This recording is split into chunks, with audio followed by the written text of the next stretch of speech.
in a world. What's up? What's up? What's up? All right, that's my bad for being late, but better late than never. We had some technical difficulties. Okay, super excited about tonight's stream and have a special guest.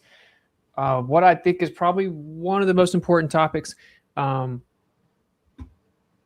quick, succinct intro here is that basically, if you look at Enoch as explained to you, kind of the prerequisite understanding or setting to getting into Genesis and the Genesis 6, you begin to realize that a lot of the stuff from the past maybe isn't as fictional or mythical as it was presented. And there seems to be a powerful group of people that kind of worship these entities. And we're kind of being conditioned to overlook them, simultaneously, potentially accept them. So anyway, so tonight's stream is about the Watchers and the Nephilim. I find it very interesting. So I reached out to the person I thought was the best to talk about it, and that is Sean Griffin from Kingdom and Context. What's up, brother?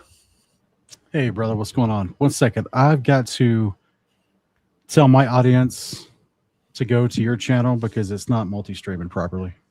Dang. Okay. Sorry about that. No, you're good. But yeah,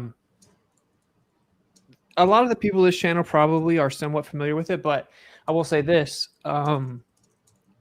Listening to Sean is like very enlightening, right? Because there's a lot of misconceptions about it. And then there's this like propensity to kind of just make things up, right? That sound maybe like exciting in some story or whatever. Yeah. The story is crazy enough on its own. You really don't need to do that. That's right. Yeah. Yeah. Especially the idea, because we've been told that there is no heaven, there is no, supernatural celestial beings, and all that is just ancient mythology, and you should be scoffed and laughed at if you even try to think about it and believe it. So yeah, that's why when we start talking about these things, people struggle for a minute. Yeah. What's so interesting too, right? So like my birth mom or whatever, she gave me me and my sister up when we were young, right? So my dad remarried, but my stepmom's grandfather, so my great grandfather, he was like a Mason. And then as he like approached his deathbed, it seemed like he was shown some things where he was like freaking out. So basically he was like shown that it's not what he thought it was at a very old age. Which is wild, but yeah. So he started freaking out, man. And he told my mom he was freaking out about it. And he like rejected a Masonic funeral and they were super pissed about it. And at his funeral, there was like the Scottish Rite guy all dressed out. He asked me what my blood type was. I didn't just randomly just ask me what my blood type was. I didn't know what my blood type was. But anyway, so whenever we were going through his stuff, I bring that up because he had a Masonic Bible, an older one. And in that Bible is just a bunch of Egyptian symbolism, all the Egyptian gods all throughout it. Right. Right. So yeah, it does seem like I don't know what your take on that is to start there, right? We obviously have like a lot of ancient depictions, but it seems like the Egyptian depictions are like propped up to the top in the occult. Yeah, I don't know if you remember this or not, but like, I don't know, man, this was like 2016, maybe 2017. Mark Sargent did an interview with a guy that was an ex-Mason, and he said he was like a 32nd degree. And he said that when he got into his like 29th degree, that they did a weird Egyptian ceremony for him and brought out all these Egyptian statues and told him like their belief in their true religion, and they truly believe like the Egyptian gods, basically. We're 29th? I think that's what he said, if I'm remembering correctly. It's a long time ago, obviously. It's like almost 10 years ago now, but yeah, it was an old Mark Sargent interview that he did. Yeah, that's crazy, right? Because I think my great grandfather was like 32nd, and then like close to when he died. And it's almost like when he found out, he like started to get really ill, bro. And he started to like go crazy, and it was wild. I'll just say he was not with it, and he was just like all the time. And every time we go over to his house, he was just like on his knees praying by himself. Whatever it was freaked him out, man. I don't really know the specifics, right? He would never tell me, and I would ask him questions about it, and he'd be like, "I can't tell you that." And all he would ever tell me is that if two Masons are in a pitch black room, we know they're both in there. And then some say that's like a a reference to like a certain handshake. You don't have to see each other. I don't really know, but he would never really tell me whatever. And then he used to always tell me that that I was supposed to be a preacher or something. But I will say, the guy at his funeral, man, was creepy, dude. Yeah. Like that guy knew and was cool with it. So I don't know, like, because like think about it, you have like Odysseus coming out, right? And everyone talking about Odysseus, the movie, and it's still it's like paying homage back to this like Greek idea, and then you have the Greek gods, the Clash of the Titans. You obviously have the same story of like Nimrod all over the world, but just with different names.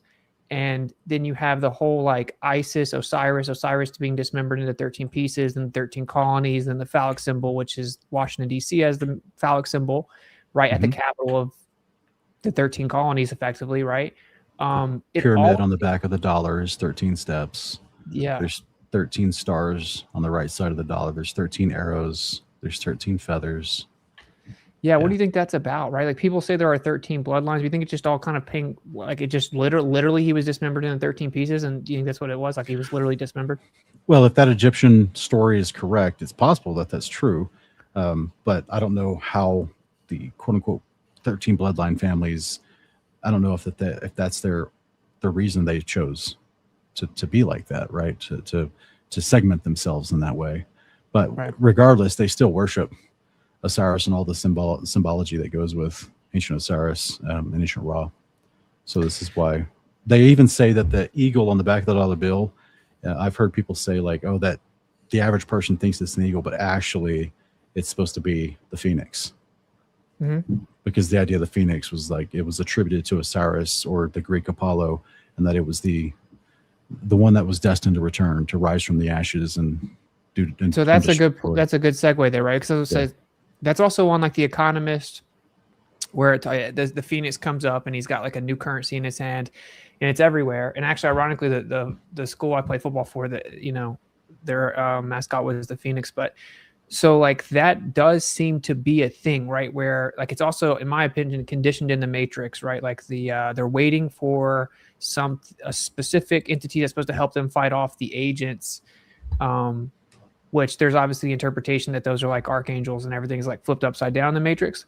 But either way, there's like a lot of occultic signs that point to the return of the being that they once worshipped, right?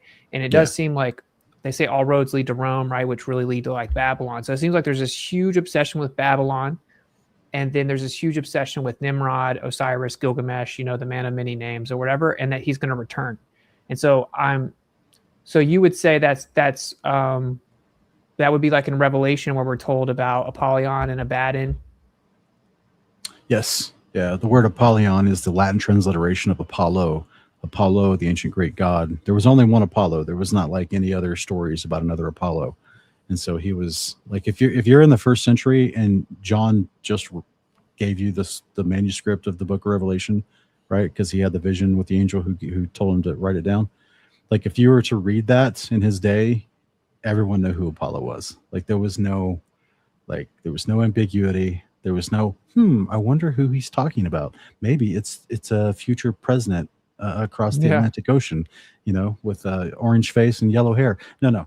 Like people would have known 100%. Like we know who Apollo is. Yeah. Okay. So you're saying Apollo's going to come up out of the pit.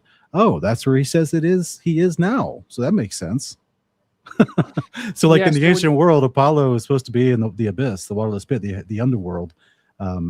So for example, like in the ancient world, like Zeus lived in the sky, Ra lived in the sky, but Apollo or Osiris, when he died, he went to the underworld to become the king of the underworld.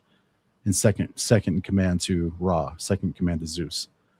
Gotcha. So then that would be like Satan or Azazel, and would be like the top in command. His kind of number 2 would be Apollo. Or Abaddon or the return of Osiris. And then once Apollo, because Apollo was in the Greek mythology, was given like some specific lore, but in the Egyptian mythology, he overlapped with his lore because he was the sun god, Osiris, also god of agriculture. And then once he died, he replaced Anubis as the god of the underworld. but Anubis was still like high up in the, third in command now, if you will.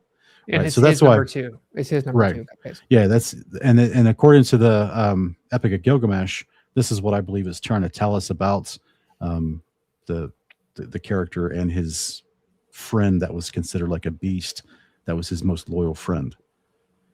Right. So it's giving you the story of Apollo and Anubis, or Apollo and Hermes, Osiris and Anubis, which in the Chaldean language, you'd be referencing them according to, it would be like, what's the guy's name? Era, or in the biblical reference for him from the Chaldea, he would be like, what's this called? The temples to, I'm going blank on the Chaldean translated name. Put it in the live chat, guys. If someone in my audience knows, I'm having a blanked out moment right now. But basically, his name was Era to the Chaldeans, the Assyrians, but he was also called. He's the guy with the scorpion tail and the axe. If Tyler's in here, you know what I'm talking about, Tyler. Hang on one second. And so just because people may not Nurgle, know, right? Yeah, so Nurgle. So in the Bible, in Jeremiah 35, it talks about how some of the people that had been taken into Babylonian captivity, they were given like new names, and part of their names, they would have one of their gods infused into a part of their new name, right? So like servant of this god. So you would call them Abed Nurgle. And that's what you see the god Nurgle being referenced in the book of Jeremiah for the Hebrew captivity, as they tried to rename them. So Nurgle is the one that is the name he goes by mostly. Era is his like epitaph that's not most well known, but Nurgle is referenced in the Bible. He is the one that I believe is the second beast of Revelation 13 that helps Apollo when he comes. It helps Apollyon, the first beast, when he comes out of the pit, to force the world to worship the first beast, just as he did in the ancient days. So there was temples to Nurgle throughout the Mediterranean in the ancient days, and it was like he was the god of commerce. He was the one that the Greeks would consider to be the god of wisdom, the god of war, the god of the underworld, a psychopomp to the underworld, a magician, as well as a god of commerce, and they called him Hermes or Mercury.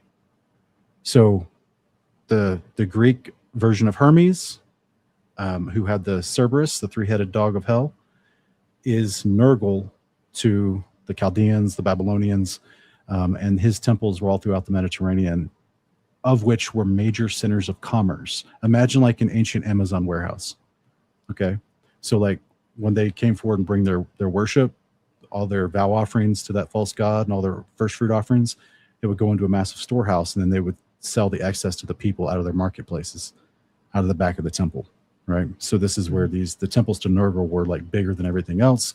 So this doesn't get talked about a lot in churches or a lot in history, because people just focus on like Satan and the first beast, right? They just focus on Azazel and Apollo, but no one ever tries to identify, wait a minute, does the Bible already tell us who the second beast is? Because he's the guy who creates the mark, and he's the guy who creates the image of the first beast and forces people to worship, and then forces all the nations to worship the image of the first beast.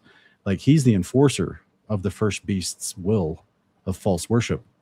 So nobody tries to like, figure out who that is. But if you look in history, it's like the same guy that was the same position in these ancient worlds, like Anubis, the god of war, the god who was a chief psychopomp and magician who assisted Osiris, right? Hermes and Mercury. He was a god considered a god of war and information, who would be in the pantheon with Zeus and Apollo. And so that's why it was such a big deal it's such a big deal to see Revelation chapter 9, that when Apollo returns, there's a whole bunch of other things that come out of the pit with him.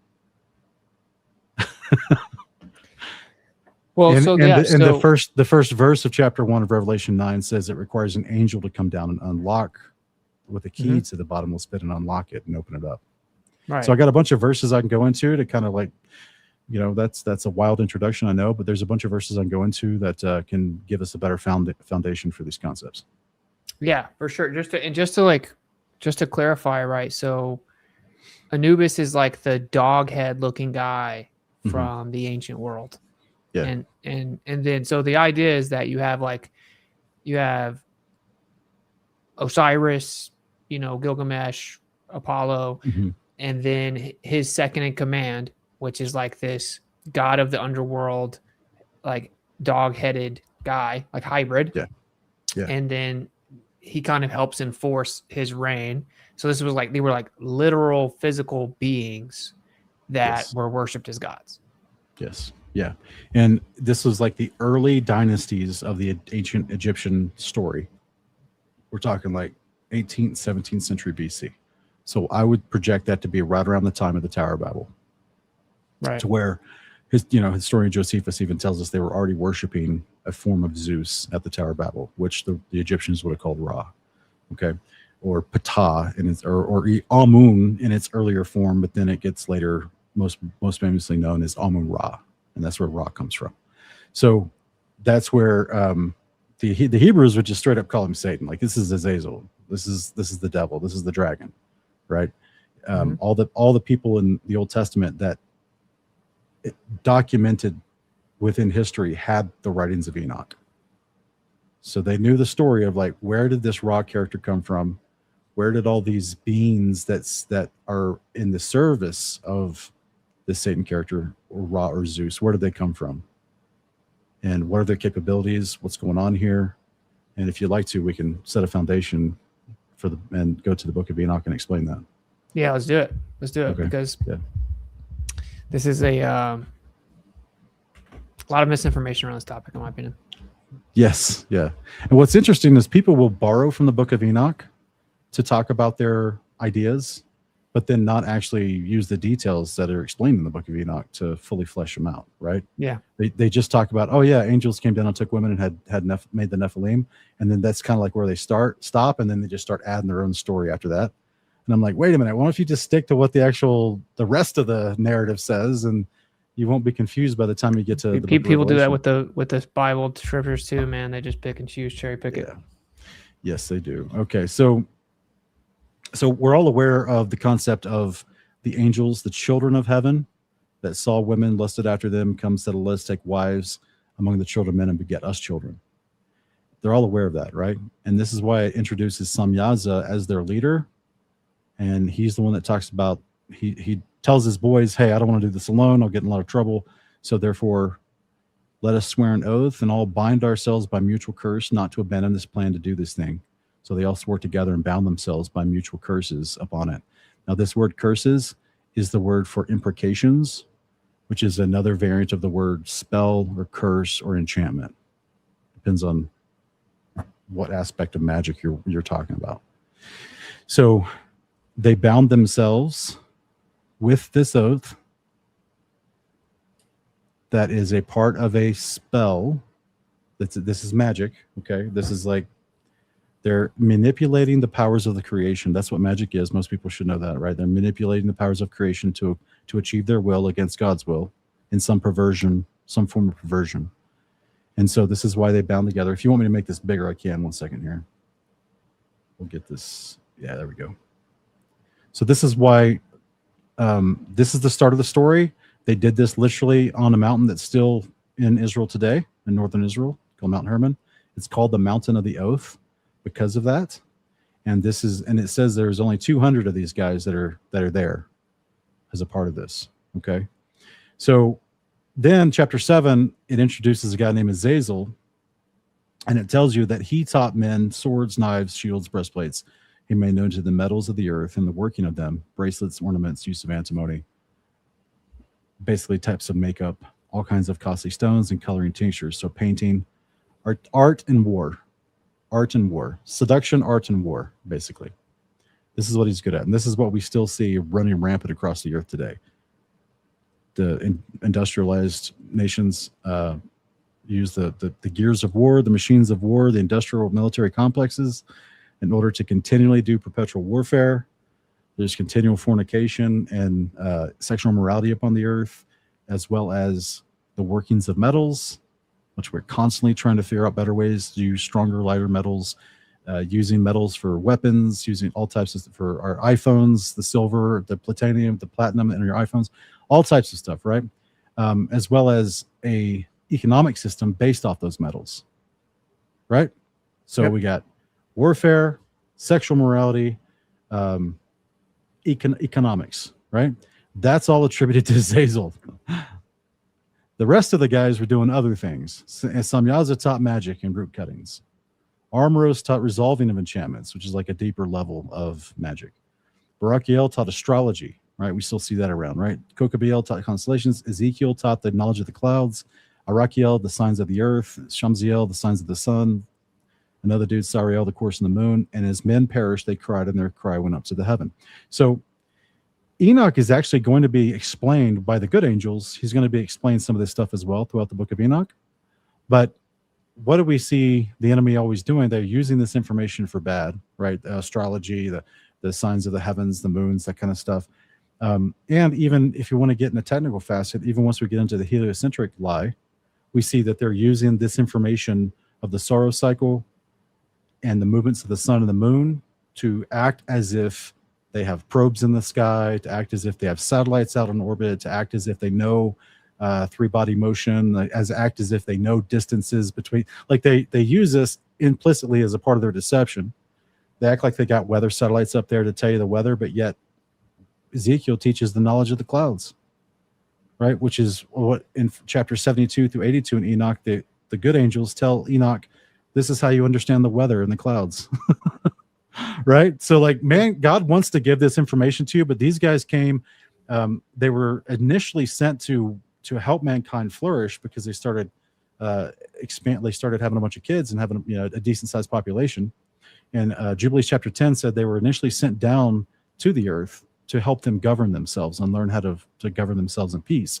But instead, while they were there, they saw some shorties they liked and took wives and started then taking all kinds of liberties to teach all the secrets of heaven that men were striving to learn, causing much sin, lawlessness, and godlessness. Okay, so this is where the beginning of the story happens.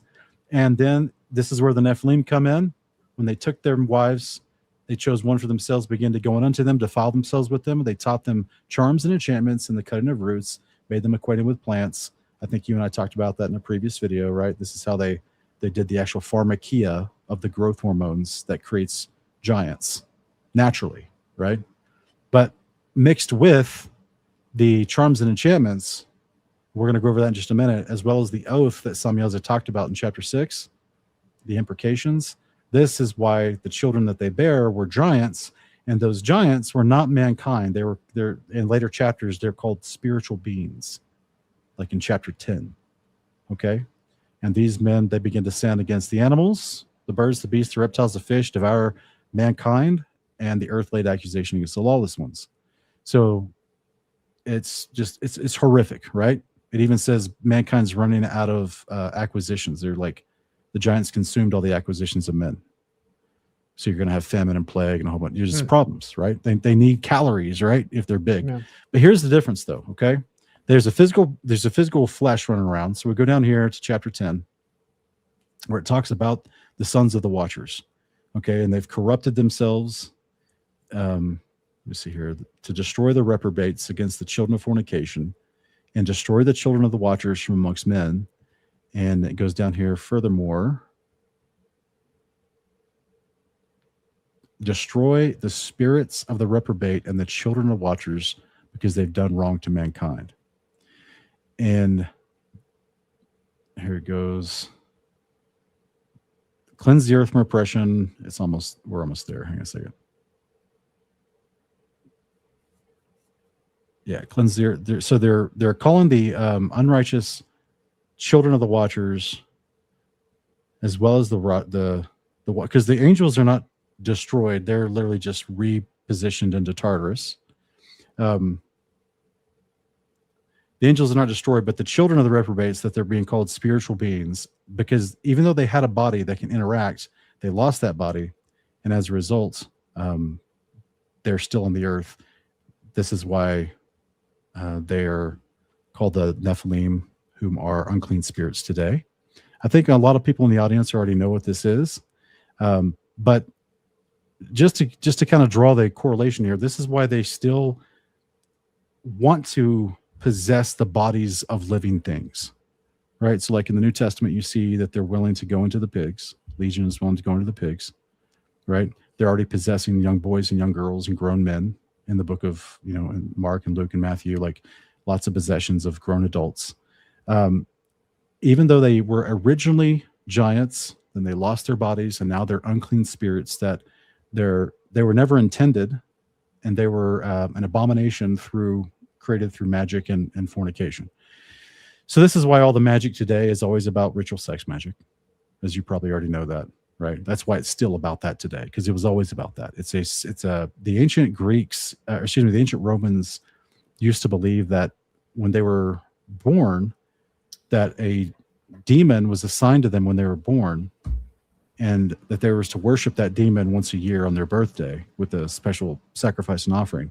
But they also believed that that demon would interact in their life. They actually called them a genius. It's just like the English word genius, but it was, to the Romans, it meant something different. It meant a spirit that accompanied you in your life, and that spirit, you had like the most spiritual interaction with that spirit whenever you were having sex. So it's always been about ritual sex magic for demons. Okay, that's been their MO. And that's why they're considered spirits of wickedness and perversion. So this is kind of the grounding foundation and of where these things came from. So then after the flood, it's again, it's calling them these spirits, the spirits of the giants. They afflict, oppress, destroy, attack, do battle, work destruction on the earth, and cause trouble. They don't take food, but nevertheless they hunger, they thirst, they cause offense. These spirits shall rise up against the children of men and against the women, because they proceeded from them. They shall be called evil spirits on the earth, and evil spirits shall they be called. So just to clarify for people that maybe are not familiar with it, what people call demons are these spirits, right? Disembodied spirits from the Nephilim, the offspring of the Watchers, who are now locked up. They're all locked up. They don't get out until the very end when they're being judged.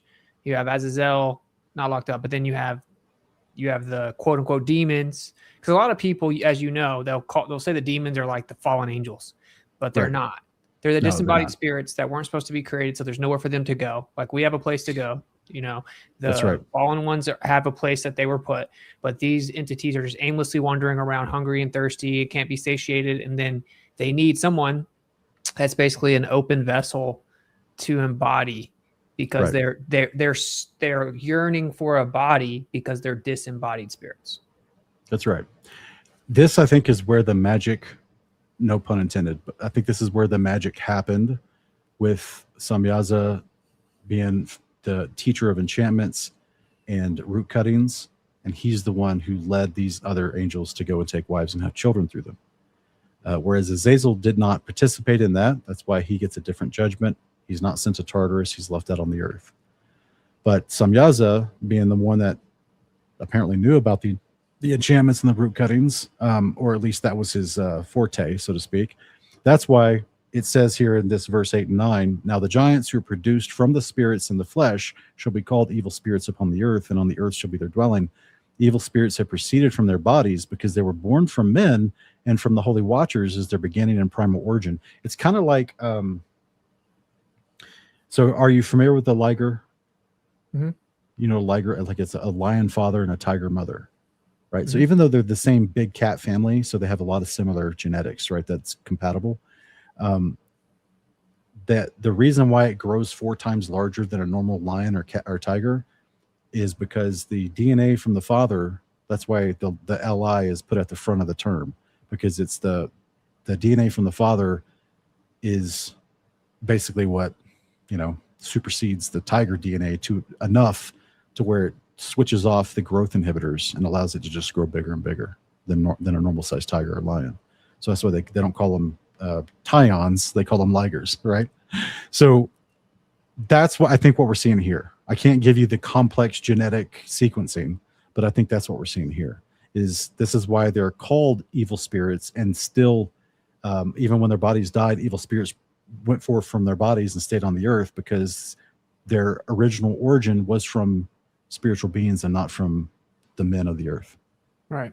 Okay. So this is the Bible, guys. This is like, a lot of people may struggle with the book of Enoch, but look, this literally, Jude is quoting the book of Enoch in the New Testament. Christ is preaching directly from the book of Enoch in chapter 22 about the afterlife. Like, you would have to call Christ a false prophet if you think that, because he's literally like almost beat for beat, word for word explaining chapter 22 of First Enoch in Luke 16. So it was documented history. They all knew what the Book of Enoch was. They had it in their possession as one of their scrolls in first century Israel. They called it sacred scripture by church fathers all the way up into the 4th century. Just because it didn't get put in the Catholic or the Greek canon, it was put in other canons like the Ethiopian canon. So a lot of people just don't know the history of like how the Bible was put together over time. And unfortunately, in the United States, a lot of people are sold this idea that the Book of Enoch is somehow some, crazy, false, pseudepigraphal concept, but actually it's quoted by Christ, Peter, and Jude in the New Testament. What's interesting is about these holy watchers, who are the fathers in this particular case here, it says they're sent to Tartarus. And 1 Peter 2:4 says, talking about the angels who sinned, speaking of these guys right here, right? Where did Peter get this idea, right? And also says they're in Tartarus. That word Tartarus is not found in Genesis. It's only found in the Book of Enoch, speaking about the angels who sinned. That's where they were sent. So again, they're preaching directly from this thing. This is in ancient Israel. This was a part of their sacred writings. They believed this was true information. Okay. Isn't it also Jude that talks about them, the angels leaving their heavenly estate? Yeah. Yeah. Jude is quoting chapter 1 of all things, like literally chapter 1. Like he's quoting this right here in chapter 1 when the second coming of Christ, which is literally when the Holy One is going to come down to the earth and dwell on mankind and dwell with mankind.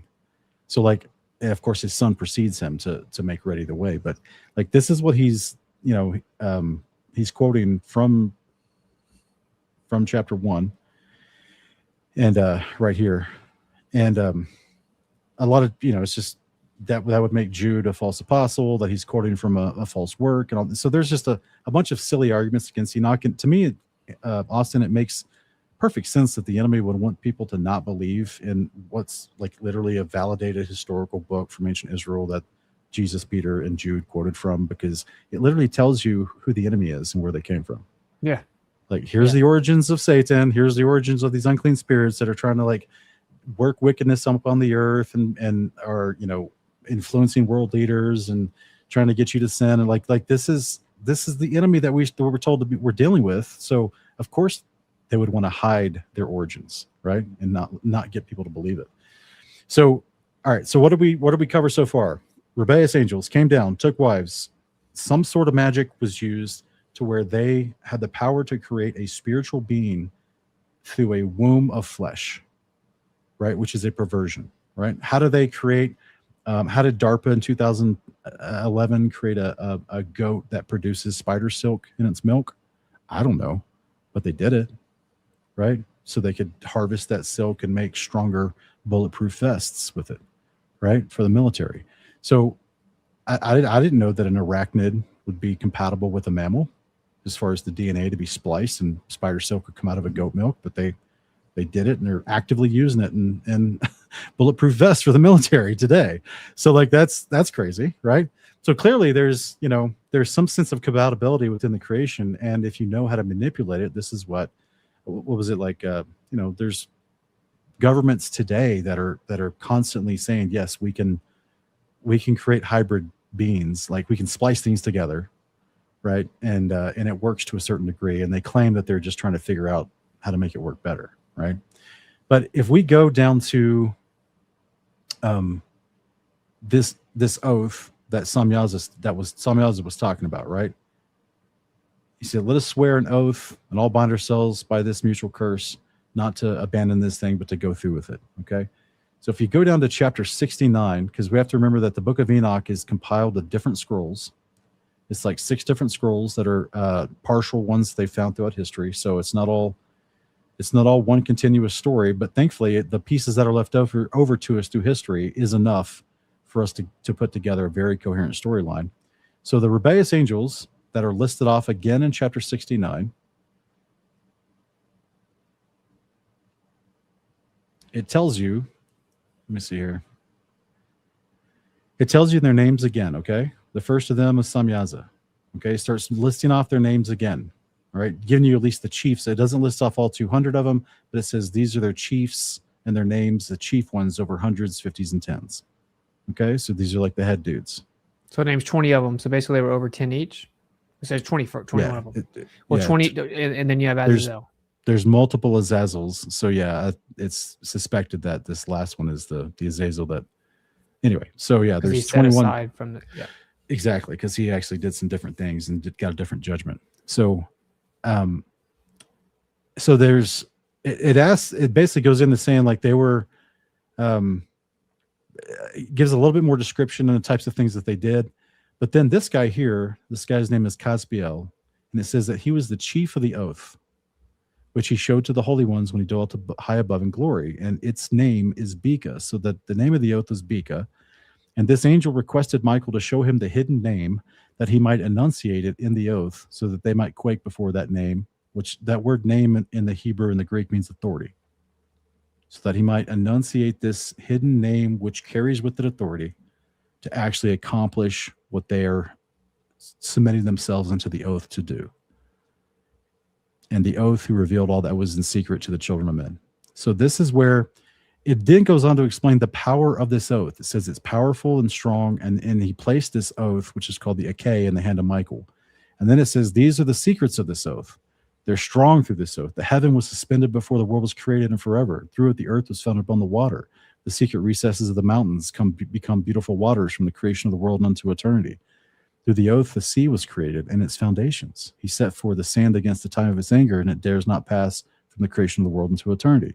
So he goes through different aspects of creation, even the winds and the chambers of hail and hoarfrost, the weather patterns that are released through the firmament. He goes through the whole thing to explain, like, all of creation is kept in place through the power of this oath. And this is the one that the rebellious angels are using. This is what they asked. They asked for permission to use, basically. Now, why God gave it to him, it's up to him, but that's what happens. And this oath is mighty over through them, and they're preserved. Their paths are preserved. Their course is not destroyed. And it's talking about all the aspects of creation, even the stars, everything, right? So, and then it goes on to a different aspect. This is a different piece of manuscript on that part there. But the point is, it's explaining to you, they went and asked for the oath. He showed it to the rebellious watchers. They then used it within their magical incantation to create a spiritual being through the impregnation of a woman, a womb of a woman. And that's why the giants, when they were born, they were primarily a spiritual being and not a man, even though they had a body that they inhabited. But once they lost that body, so think about this, brother. Like, I know you've studied like the occult enough to know, like, they're constantly trying to find, like, they want to be able to find the perfect host for a spirit to inhabit the body of, right? Because like with mankind, our body doesn't react well whenever a person is possessed. They either lose their mind or they develop some sort of sickness and their body deteriorates. They start having seizures.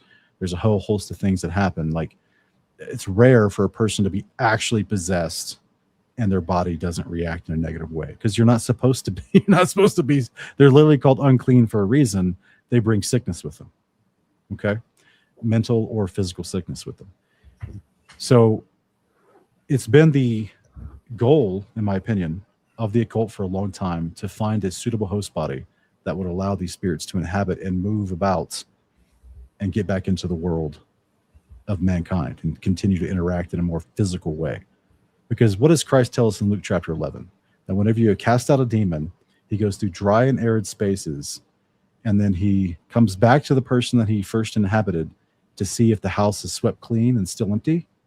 And if it is, he brings back 7 times more. So he brings 7 more demons with him, so that the condition of the man is worse than originally before he was cast out. So this way, these demons he brings with him are stronger than himself, so that the second possession of the man will be worse than the first time, right? So they'll be harder for them to get kicked out. And that's why Jesus then later responds, it's, how do you avoid this? That you hear the words of God and obey them. That's how you fill the house up so the demons can't come back. So the demons are looking for a place to reside, because it says they grow out to dry and arid places and go around. But just like 1 Enoch 10 said, although they thirst, they're never satisfied. They never find a place for their thirst. They hunger, but they're never filled. And their hatred is against mankind, to attack and to destroy mankind, right?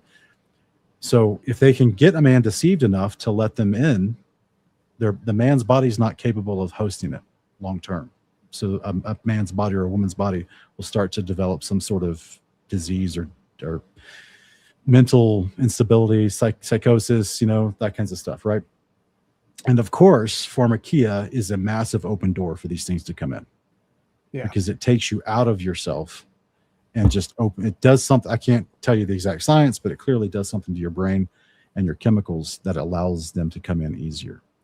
So I'm sure you saw people on bath salts a few years ago. They were just acting like actual demons, trying to cannibalize people, running around. Yeah, there's also a lot of crazy stories with like SSRIs and stuff like that.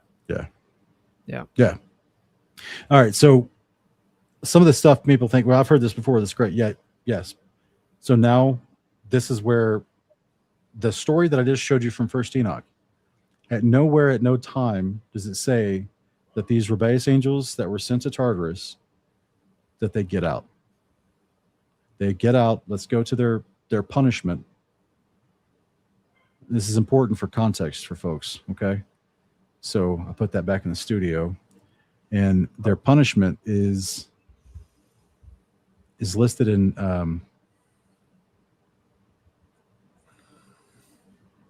further up here. Let me go to real quick.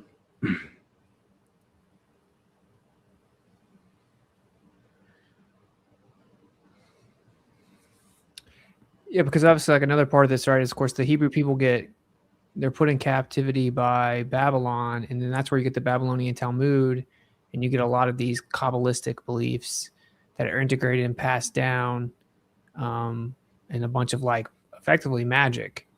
Yeah. And then it's where you also get the changing of the Hebrew language itself, right? You get like the Babylonian cuneiform version of Hebrew, and then the Babylonian Talmud, and you get that passed down through Babylon. And then you have this like obsession with Babylonian deities moving there forward. Right. And that's why so many people believe like the ancient depictions of the ancient world was always these weird chimeric style, like half man, half something, they had these chimeric depictions of these considered gods. And that there was always a patron head deity, which if you do a diligent study on it, it always goes back to Satan, right? And to the Canaanites, he was called El. He was the top patron god. To the Egyptians, he's Ra. To the Greeks, he's Zeus, that kind of thing. So you would have like demigods, which would be their offspring. And then you would have like little g gods, which would be like the watchers. And that this is where the concept of the avatar came from in India, is that these demigods that were in great authority to the ultimate god Brahma, that they would need new forms to possess over time. So like a lot of people don't realize this, but the Buddha, the form of the Buddha is the 9th avatar of Vishnu. Vishnu is like, Vishnu is the Hermes character. He's the Nurgle character. He's the Anubis character in the pantheon in ancient India. So like Brahma would be the equivalent of Zeus or Ra. And then you had Shiva. He's the equivalent of Apollo or Osiris, the destroyer. And then you had Vishnu. And he was the one that was god of commerce, the magician, the psychopomp to the underworld. He's also in Indian lore, he's prophesied to return and be a part of the destruction of the future Earth. That's crazy, yeah. So they don't talk about that a lot as translated into English culture, but that's what the Indians believe. So the point is, like, that's post-flood, and they showed their lesser demigod deities to have different avatars over time throughout different kingdoms. So the Buddha was like the 9th version, the 9th avatar of Vishnu. So on screen right here is Enoch chapter 10, where it tells the Samyaza and his associates that united themselves with women and defiled themselves. Michael is sent to go and tell them what's going to happen to them, right? Here's your judgment, guys. And it says, and when their sons have slain one another, so the giants are going to have kind of like a civil war. They're going to kill each other. That's how they lose their bodies. And then after the rebellious angels who are the fathers of these giants, they watch this. It says, after they've seen the destruction of their beloved ones, bind them fast for 70 generations in the valleys of the earth, till the day of their judgment and of their consummation, till the judgment that is forever and ever is consummated. In those days, they shall be led off to the abyss of fire, to the torment. So in the days of their judgment, they shall be led off to the abyss of fire, to the torment, and the prison in which they shall be confined forever. Now, Christ tells us in the Gospels that the lake of fire is created for the devil and his angels. Okay, that's why. Well, it says it right there. It says they're locked up till the day of their judgment. Exactly. Yeah. So, and Samyaza shall be condemned and destroyed, and then so that's like wrapping up the overall judgment, locked up until you're let out and thrown in an abyss of fire. And he will from now on be bound together with them till the end of all generations. So this is where it's like, okay, there's a time of consummation. They're locked in the earth until the judgment, and they're bound together, Samyaz and the rest of them. This is why 1 Peter 2:4 is talking about the spirits who sinned before the flood, that the angels who sinned are in Tartarus. And this is where chapter 20 tells you that the Samyaz and his associates are sent to Tartarus. That's where they're bound.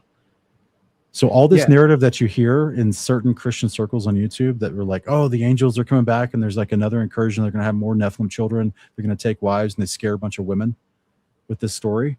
Like, that's not going to happen again. That's not even what the book of Enoch says. This is what the book of Enoch says. Yeah. So, and then it specifically, like, it specifies, go bind the associates who have united themselves with women. So this is where you would get the idea that Azazel or Azazel wasn't binded up because he didn't do that. That's right. Yeah, that's right. So this is why in chapter 9 it tells you about Azazel's punishment. In verse 4, bind him hand, foot, cast him in the darkness, make an opening in the desert, which is Diduel, cast him therein, place him on him rough and jagged rocks, cover him with darkness, let him abide there forever, cover his face that he may not see light. Now, just as this is the pronouncement of when he's going to be thrown in the earth for 1,000 years after Christ returns, it goes on in chapter 54 through 56 to better explain when he's judged and thrown in the hole in the ground is at the coming of the elect one. And all of his unclean spirits with him are destroyed at that time as well. So in case this is like an unanswered question in the canon of 66, people never really ask, wait a minute, what happens to demons when Christ returns? Are they going to be here? Are they going to be gone? What happens to them? He destroys them when he returns. So when Christ returns upon the earth and reigns for 1,000 years, Satan's locked away in a hole, demons are destroyed, the first and second beasts are destroyed. And what I mean by destroyed is like the lake of fire is not a Catholic medieval interpretation of like Dante's Inferno, where you just like perpetually stay alive and burn forever. Yeah. Like that's a medieval invention. Okay. Yeah. That's not what the Hebrew believed the lake of fire, just like Jesus teaches in Matthew 10. The Gehenna, the lake of fire, kills you both body and it destroys your body and your soul. So there's nothing left of you. Like throwing fire in there. I mean, paper and fire. Right. Yeah. So the lake of fire, it's very interesting that it's a lake that is on fire. Because water burns, by the way, but also it's specifically designed to destroy the bodies of angels. Because angels they're not made of the dirt of the earth, they're made of water. Made of water, yeah. So that's why it's such a unique concept. So, and a lot of people would believe that your soul is made of the breath of God, like Genesis 2:7 says that he breathed into Adam's physical form that he formed from the dirt, and it became a living soul once God breathed into it. So this is why the soul is different from the body.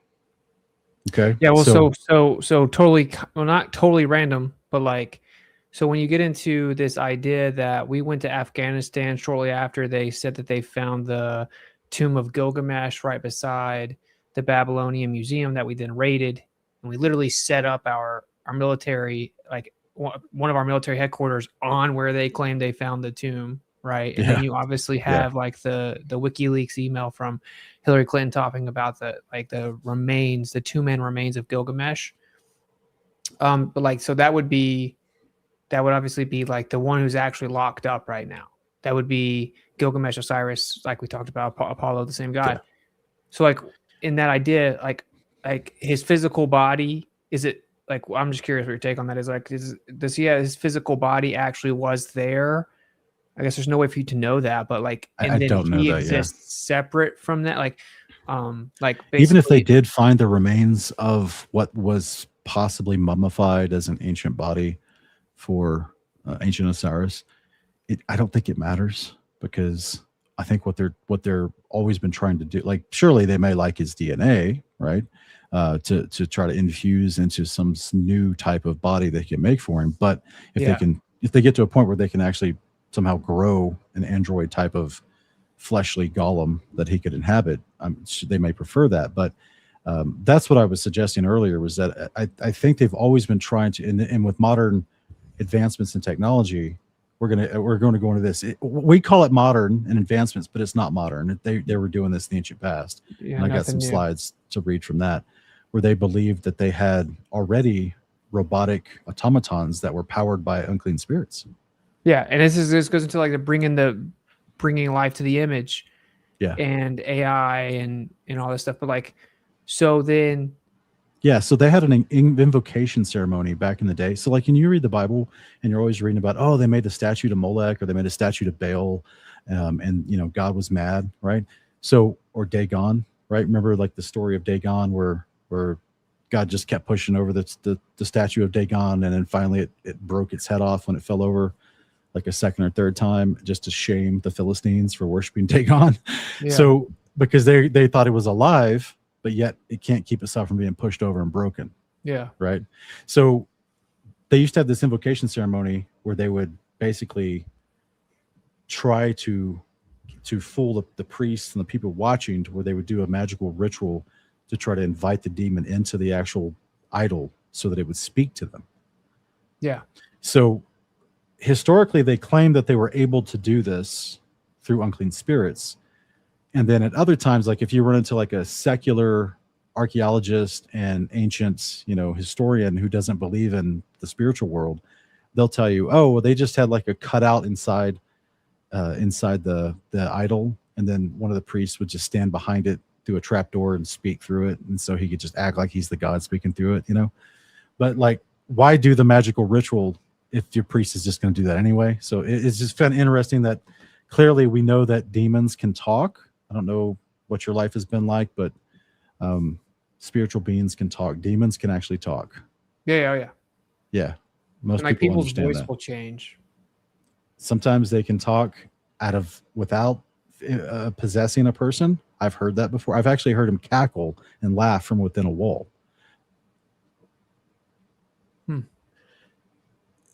I don't know. Austin, the wall was this big, this thick. Yeah. So there was nothing. There was a foyer on the other side of this small partition wall, and I've got my ear up to it, and there's a grown man's voice laughing from within the wall in a maniacal, evil cackle. That's pretty crazy. Yeah. The only thing that I've ever heard of anything like that was through like a radio. Well, I don't think there's a radio on the wall, but yeah, I hear you. Okay. No, I'm saying the only time I've ever heard something that I thought sounded like demons was through like a staticky channel on a radio. But I've never, or like, but yeah, I've heard people like their whole physiology change and then their voice change. Yes, yes. My wife, she had some crazy encounters in the past with watching someone's face change while they were demon possessed. Yeah, I've seen it straight up, and their eyes go black, and it's crazy, bro. Yeah, so they can, in some regard, and apparently it's temporary, but they can manipulate reality and speak and push things over, and pause on that, because we were kind of talking earlier, and like you just mentioned it, right? So this idea of like the incantation they asked for that seemed to bind like creation itself. So if you're talking about like an incantation that's used, something that's actually recited, an oath, an incantation that's used to like create the earth on the waters and all of creation. So it's like this idea of like an auditory vibration cymatically creating matter, right? I mean, like, or holding the matter together or something to that extent. Then why would they not be able to do that? Yeah. And that oath said so that these things in the creation that it just mentioned are preserved with this oath, meaning like it's not going to stop. That's why the sun, moon, stars, and earth in the Bible are called eternal and everlasting. Like they're never going away. Right. So don't believe the lie when they tell you that the earth is going to die and fall out of its orbit and the sun's going to supernova and burn the earth and all that. Don't believe all that nonsense. Right. So like the God says that everything he made, the earth, the heavens, the seas, all that stuff, it's going to be eternal. And that's what 1 Enoch 69 is trying to say with the power of this oath and how God used it upon creating all this stuff is so that it lasts forever. It doesn't move. It doesn't become unstable.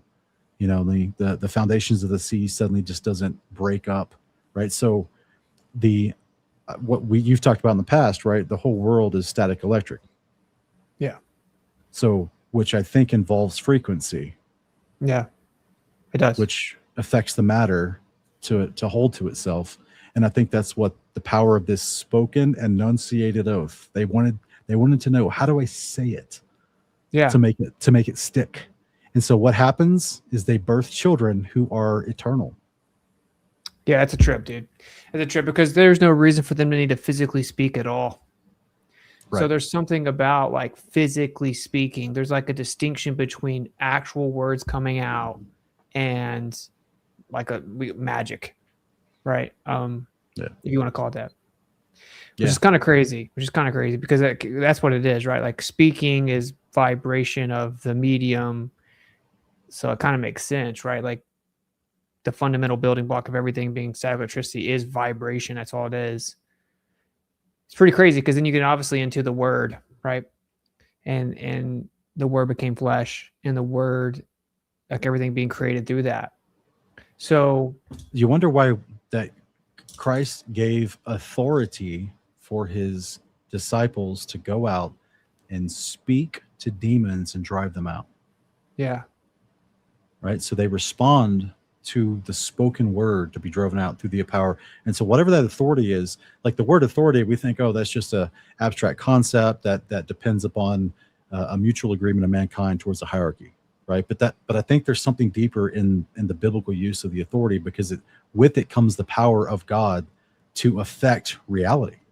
Right. Yeah. Jesus spoke to the tree that didn't produce fruit, and the next day it was dead. Yeah, it's true. It's like actual speaking. Jesus spoke to the storm and it calmed down. It's the same with like casting out demons and stuff.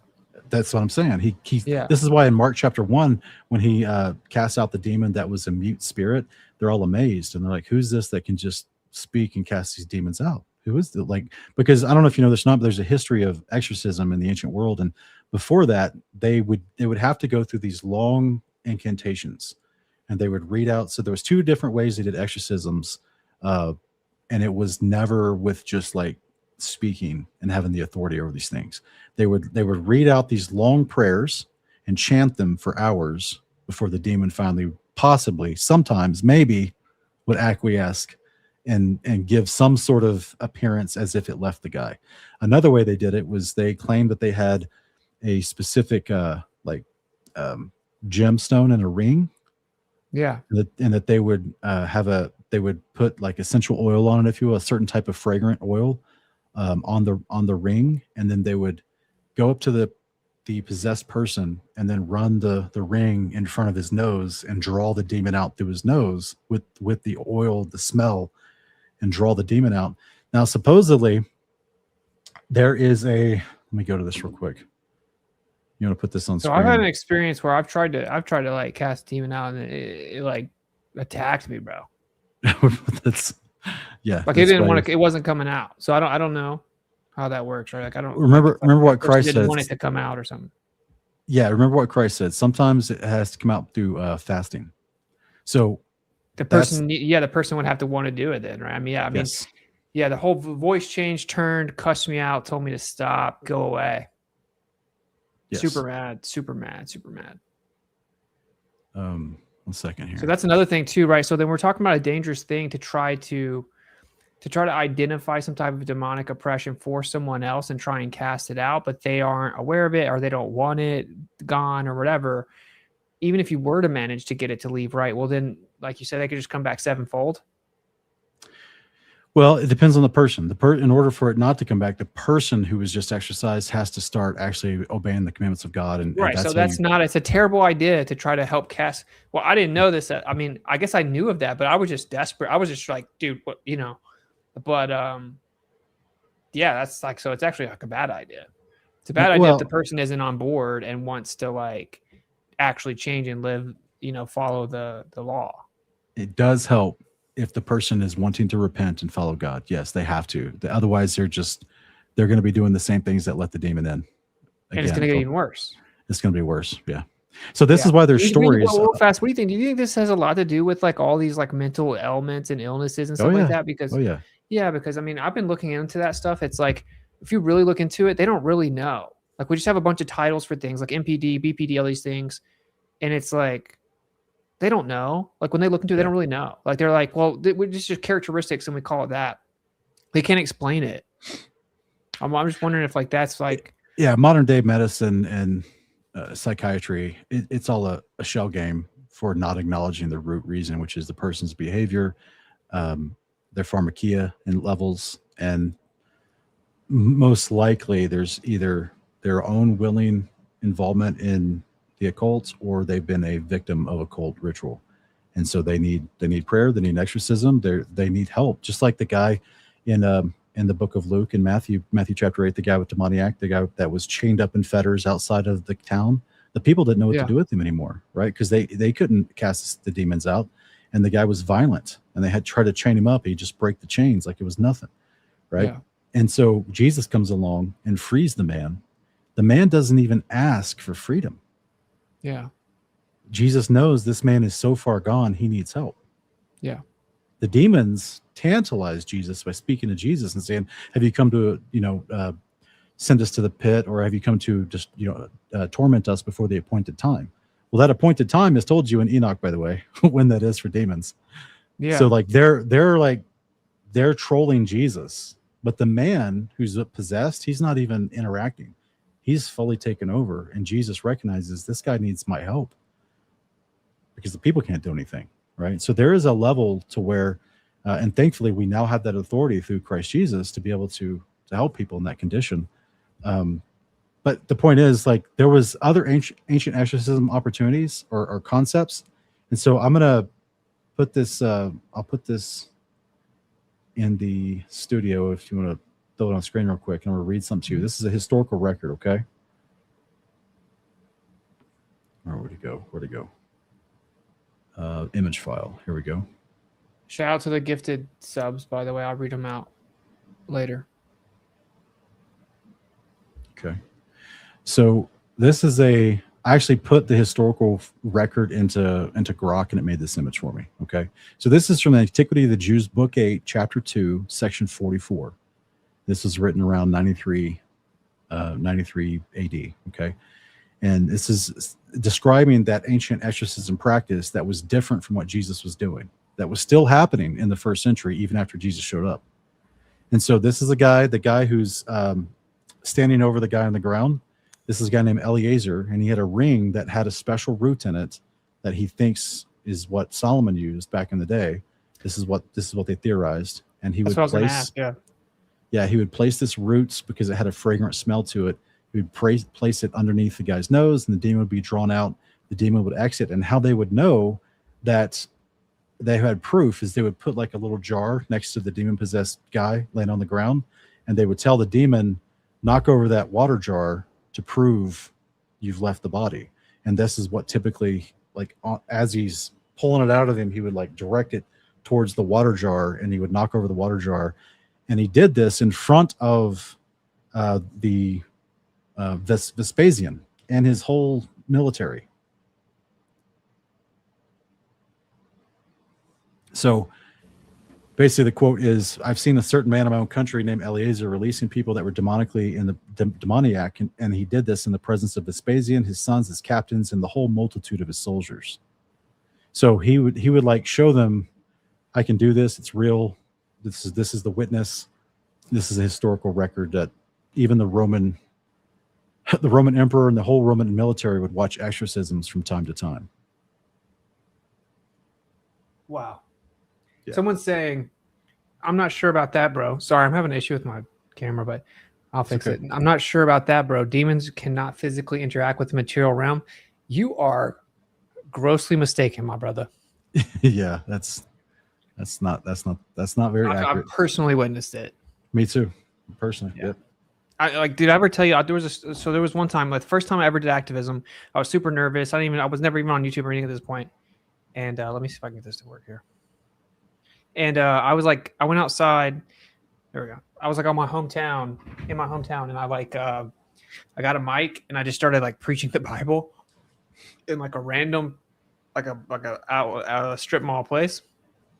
And this guy walked by me and he just like dropped all of his bags, all of his shopping bags, and then just started screaming and cussing like he was possessed, bro. And he started sprinting at me. And I literally just stood there. I stood there and looked at him and just kept talking. And as soon as he got within like 4 feet of me, he face planted. Wow. Isn't that crazy? Isn't that crazy? And then we had like there was like a tranny did the same thing in LA. Wow. And tried came all up on me. This is like on YouTube, and like started like just was possessed, and then just like couldn't get closer to me and couldn't keep talking. So it's like totally a real thing. Like on the tour, we probably had like 10 different interactions of people that were clearly possessed. That's and it was awesome, like bro. It was like something took over them, you know. But they Praise, couldn't touch us. I mean, I meant to say that's awesome that Abba was protecting you. Yeah, they couldn't touch us. They couldn't touch us, bro. Yeah. It's crazy. So it's a totally real thing. And I have more intimate experiences too, but because, you know, a lot of people's path to salvation comes by way of that. Meaning when you realize how real that side of it is, you know, oh, the other side must be real. So many people go that way. Like I know so many people that when they find out like the powerful entities that kind of run everything are occultic, demonic, satanic, they're like, wait a minute. Wait, why are these super wealthy, intelligent, successful families obsessed with this? Why would they do this? Why do people have to sign contracts that say they can't say the word Jesus? Right? Why, like, well, what's up with it? Why is everyone obsessed with Christianity? You can be Islamic, you can be whatever you want to be. Say whatever you want to in a rap song, but don't say Jesus.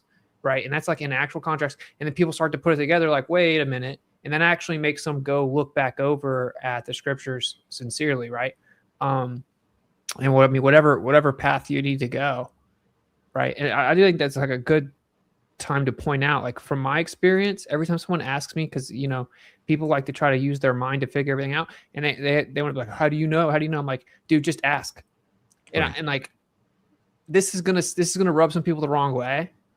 My opinion is no one has ever sincerely asked and sought the answer from the Father and it not been shown to them. I know that sounds crazy. I guess I can't say that. I don't know for sure, or whatever, but like, my experience is anytime I've directly asked if I'm being sincere, I was answered. Right. Like if you're real, show me whatever. Just show me if you're real. Show me. That's how my whole thing started. So that's what I would say to people. If you really want to know, just ask. Ask sincerely, and if you're sincere, as in like you want to know the truth, in my opinion, it'll happen. This is definitely a spiritual realm. We're definitely in like a really long spiritual war, and then our like human lives are like a whisper, right? They're like, how does it describe it? It's like, it's man's life is but a vapor of breath. Yeah, exactly. Yeah, it's like nothing. So like we're in the midst of a huge spiritual war. This is exactly what you're saying. Jesus said the same thing. If you ask, it'll be given to you. If you seek, you will find. If you knock, the door will be open for you. So this implies that you're pursuing. You're not just randomly asking. You got high one night and was like, God, show yourself to me. Like, no, like you're actually you're sincerely trying to seek him. You will find him. He will reveal himself to you. He will show you the truth. And this is what is described as the war that we're in Ephesians 6 here, that our struggle is not against flesh and blood, but against the rulers, the authorities, the powers of this world's darkness, and spiritual forces in the heavenly realms. That's in the sky above you, not above the firmament, but in the sky above you is considered the heavenly realms also. So this is why it's not against flesh and blood. Your battle truly isn't against your fellow man. It's against spiritual forces of evil. Even the people that wrong you. That's why we got to forgive mankind. It's hard to do sometimes, but yeah. You don't have to forgive demons. You can have a righteous hatred toward them. That's okay. Because they're not offered forgiveness. They're not going to forgive you. They're corrupted from the inside out forever. They're beyond repentance and redemption. So this is why they're considered spirits of evil that will always be evil. And they're going to be that way until like the legion, like the demons shouted at Jesus, there's an appointed time that they know they're going to be destroyed. And they know that they have from now until then to attack mankind. So this is where we can get them out of your life. You just have to obey God's words, repent and obey God's words. And that's, start doing his behavior. What's your take on like what you get to the flood is like that on their mind was only evil continually, and that Noah was the last pure one left? Do you think this is like it was the only one that was righteously obedient, or like it was literally the only one pure? I think there was a wide mixture of Nephilim at the time. So you're going to have genetic problems with the people, as well as the Book of Enoch explains the Watchers and their Nephilim sons were teaching mankind before the flood about idolatry and sorcery and enchantments. So there were like people that were just rebelling. Yeah. And they could be turned but over. It had gotten so bad that it was very, very few good people left, like Noah and his family. So this is where it just gotten so bad and overwhelming that mankind was about to be wiped out. There was no going to be no progenitive seed so that Christ could be born. Yeah, can I ask you your take on another thing too? So like, it talks about like a hardened heart, and like eventually in like one of the examples it uses like continually choosing sexual morality, but just like choosing sin over him, especially like if he's been revealed to you and then you choose to consciously turn away from him again. If you keep choosing sin over him, that eventually will hand you over to a hardened heart. And then Paul refers to a sealed conscience, right? Some people say that there's like no coming back from that. You have a take on that? I think as long as you have breath in your lungs, you can repent. But okay, we see an example of this in the Bible with Manasseh, right? He lived a life of wickedness, idolatry, all the things involved in idolatry, which is straight up wickedness. But he repented at the end of his life, and God did accept his prayer of repentance. I think the danger with it maybe is like the idea of the hardened heart is that you'll no longer like really be convicted. So you like, there's a thing in Titus that talks about having a seared conscience. Yeah. And so, you don't want to go to the point like where you don't feel convicted anymore, or you don't feel like you don't want to get to a place where you feel like your conscience is seared and you're just running into all this destructive behavior with no second thought about it. Yeah. And I throw that out there because, a very popular thought is like, oh, well, I'll just change later. That's the deception. Is that you got more time. This is why the Bible constantly tells you, while it's called today, give your heart to God, repent while it's called today. Yeah. So it's a dangerous game to play for many reasons. One of them being that you could get to a point where you don't even really feel conviction anymore. And you could die at any time, obviously. But okay, so what's interesting here, you made that point, right, about the heavenly realms not only being like above the firmament. Right. So there is it's not just above the firmament. Like the idea of the heavenly realms is in the sky above you. And this is what this word powers here is often translated. And you have to like go into the Greek, and it talks about being the cosmic powers, which is a specific Greek word that describes the space between the ground and the moon. Okay. So the moon is put in the firmament above you. So that space between the ground and the moon is where these spiritual forces exist. So whenever people see all these orbs of light that they think are UFOs moving around at crazy speeds and directions in the sky, you're not seeing UFOs. Like, yes, there are crafts. We've talked about Vimanas on your channel in the past before. Yep. But when they see other things in the sky, there's a reason why you see other things in the sky that are. Well, I've seen them a lot. So what do you think they are? Oh, I think it's just a manifestation of the demonic realm, because I've only seen them when I wasn't saved, though. Well, you remember how like even in Austin, they have that whole ranch where people go out there and start chanting and singing to them so they appear, and then suddenly they appear. Yeah, that's crazy. I don't think I've ever seen them when I was saved. I don't know if there's correlation to that, but 100% have seen them, and they're like orbs of light, and they move freely, and they move around, and they were making patterns in the sky, and it was crazy. And you could feel that they were watching you. I don't always talk about it a lot because it makes me sound crazy, but So you think they're like entities? Yeah, I think it's going to be the unclean spirits. Oh, because like that's really our only options here, right? We have Azazel, and then we have like unclean spirits, and then the rest are locked up. Right.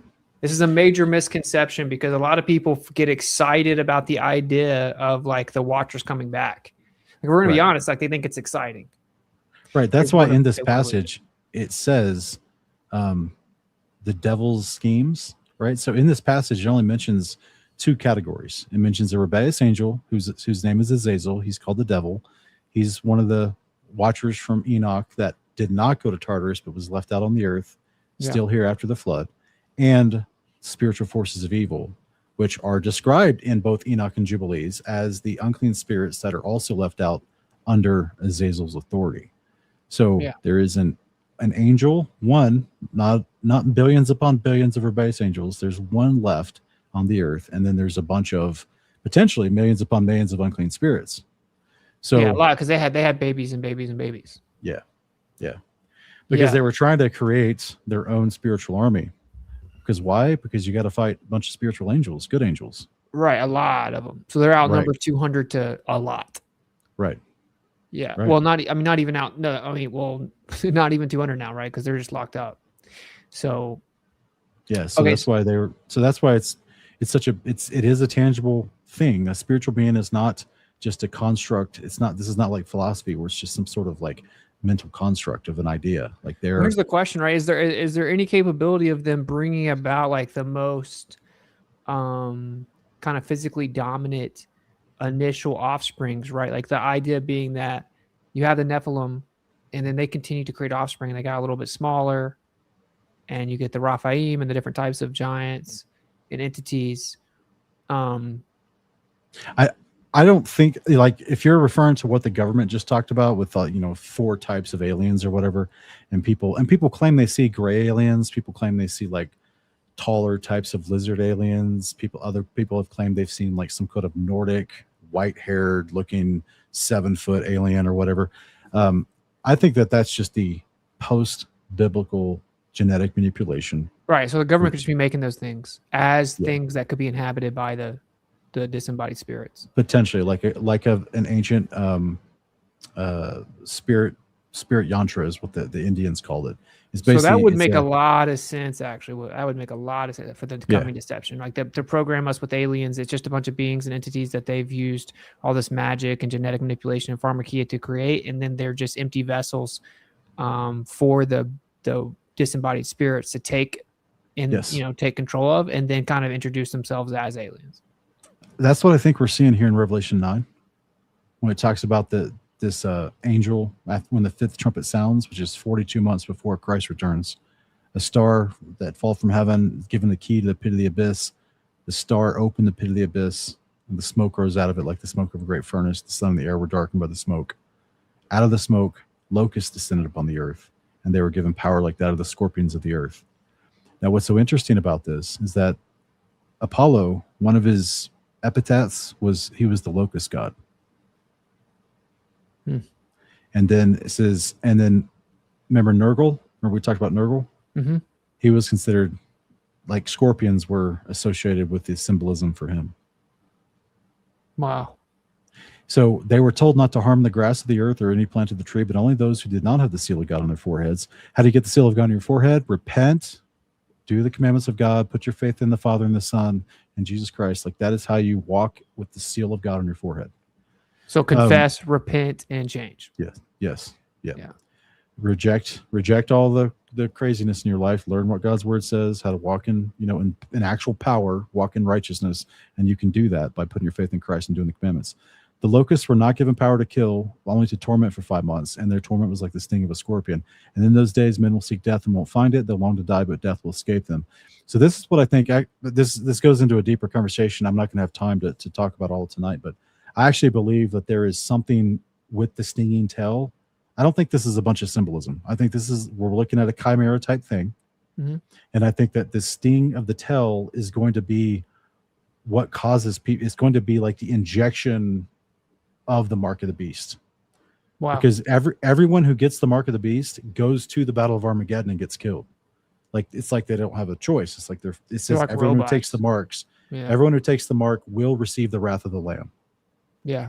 So like that's why it says you're immediately damned if you take the mark of the beast. Like, it's just, and you don't get to just kill yourself. And you can't die. So it's like it's almost like it's a parasite that takes you over or something, So And then it says the locust. Here's where it describes the chimera stuff, right? The locust look. So remember, he's seeing this massive things coming up out of a pit and then descending down on the earth. And it looks like a swarm of locusts. But then as he gets a better description, he starts describing them as horses prepared for battle. Dude, that is so creepy, man. Because if he thought it looked like a swarm of locusts, there's so many of them. That's so many of them. That's why it says 200 million later. By the way, bro. How many movies have you seen where they depict a massive swarm of something that's invading the earth, and Yeah. Well, so, and just real fast, so like when you have like the heavenly realms, you obviously have Azazel or Azazel. So Azazel, he didn't take women as wives. He was the only one that came down on Mount Hermon, and made the oath, took the women. He's the only one that didn't. He's the only one that didn't take the women. They were all punished for that specific sin. They were put into bondage. They don't come out until they're judged. Azazel or Azazel is still out, and the prince of the air. Yep. And so, like, do you want to kind of break that down? Because I feel like that is a major thing that's like never ever talked about. Yes. It's total. Yeah. So that's why this is important, because the leader of these things that are described, like the face like a horse, faces like men, teeth like lions, hair like women. They have breastplates of iron, stingers, scorpions, tails. The leader of them is named Abaddon or Apollyon, which is the Apollo character. Okay. And remember, he comes up out of the pit. Okay. So we see in chapter 11 that this is the one who comes up out of the pit. The two witnesses have finished their testimony. The beast that comes up from the abyss will wage war with them and overpower them and kill them. Now, this doesn't say that the beast or this abyss, it calls them both the beast in this moment here. So this is why you also know, every time you see the word beast, the first beast going forward, it's the one that came up out of the pit. So you don't have to give it some crazy interpretation in the future. So that's the one that was once here. Yeah. Who once was, who's not now, and will be again. Exactly. That's the way he's described in chapter 17. Okay. Yeah. And he's the one whom the 10 kings of the earth give their authority to. The beast you saw, it was and now is no more. So during the first century, when John's alive and seeing this vision, Apollo is in the earth already. And he doesn't come back until this moment in Revelation 19. So he knew that he existed once. He's currently locked up, but then he's going to be again because he sees the vision. And he's about to come up again and go to destruction. That's literally the name of Apollo, is destruction. And those who dwell on the earth, whose names are in the book of life of the underworld, world, will marvel when they see the beast that was and is not and yet will be. So they're marveling, okay, to the point where the beast that was and is not is an eighth king who belongs to the other seven and is going into destruction. Okay, the 10 kings give them their authority for a time period so they can make war against the Lamb. Okay? Well, isn't he described as like 2/3 God? Is it one third God or 2/3 God? And he's like the mighty hunter, and like he's described as like 19 foot tall and 7 foot wide in most of them. Yeah. Not in biblical accounts, but in ancient lore. Yeah, he's described in different ways like that. But he's like a mighty hunter. Yeah, that was his associative name for like Apollo and Gilgamesh and other aspects. They considered him the great hunter. So he's sometimes associated with the deer or Orion, the hunter. I mean, extra biblical, they'll call him like a just king and a mighty hunter and partial man, partial God. So that guy's coming Genesis back. Chapter 10, when it introduces Nimrod, he's considered a hunter, a mighty hunter. Yeah. And this is the origins of Osiris. He was considered to be originally Nimrod. And then that's where you kind of have to go into all the mythos and the lore about how he became Osiris, which was through a lot of magic, the magic of Ra. And that's why he became a eternal. He was mortal, but then he became immortal. And that's why he comes up later and is used in the story later, because he's still alive. That's why he has to be thrown alive into the lake of fire to be killed in Revelation 19, is because he's not a normal man. Yeah. Clearly, normal men don't come up out of the pit of the earth. Yeah. So this is where we get into the dragon, which is the one who has authority over Apollo, right? And so this is where I think it's interesting that we remember the story of. So this part of Revelation is one of the biggest misconceptions in Christianity, where people think that this this fight between Michael and Satan or Azazel, they think that this fight happened like before Genesis 1 or before Genesis 3. They think that this fight happened before Adam sinned. And that's just pulled from 5th century Gnosticism and stuff that's not considered scripture or sacred writing by anybody. This happens 42 months. This is a part of the 5th trumpet blast. This the same one that lets Apollyon out. This is a part of 42 months before Christ returns.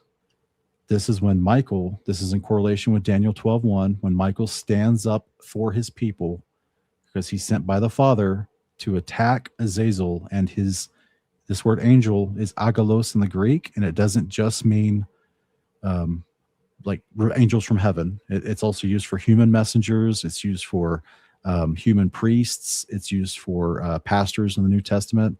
It's also used for unclean spirits and demons, because it's just at its root core, it's a word that means messenger. Okay. So Michael and his good messengers, his good buddies from heaven, come down and fight the only rebellious angel left on the earth, which is the dragon, the devil and Satan, the serpent, the ancient serpent, and his messengers, the unclean spirits that are the spiritual forces of evil in the heavenly realms with him. And the dragon wasn't strong enough, and no longer was any place found in heaven for him and his angels.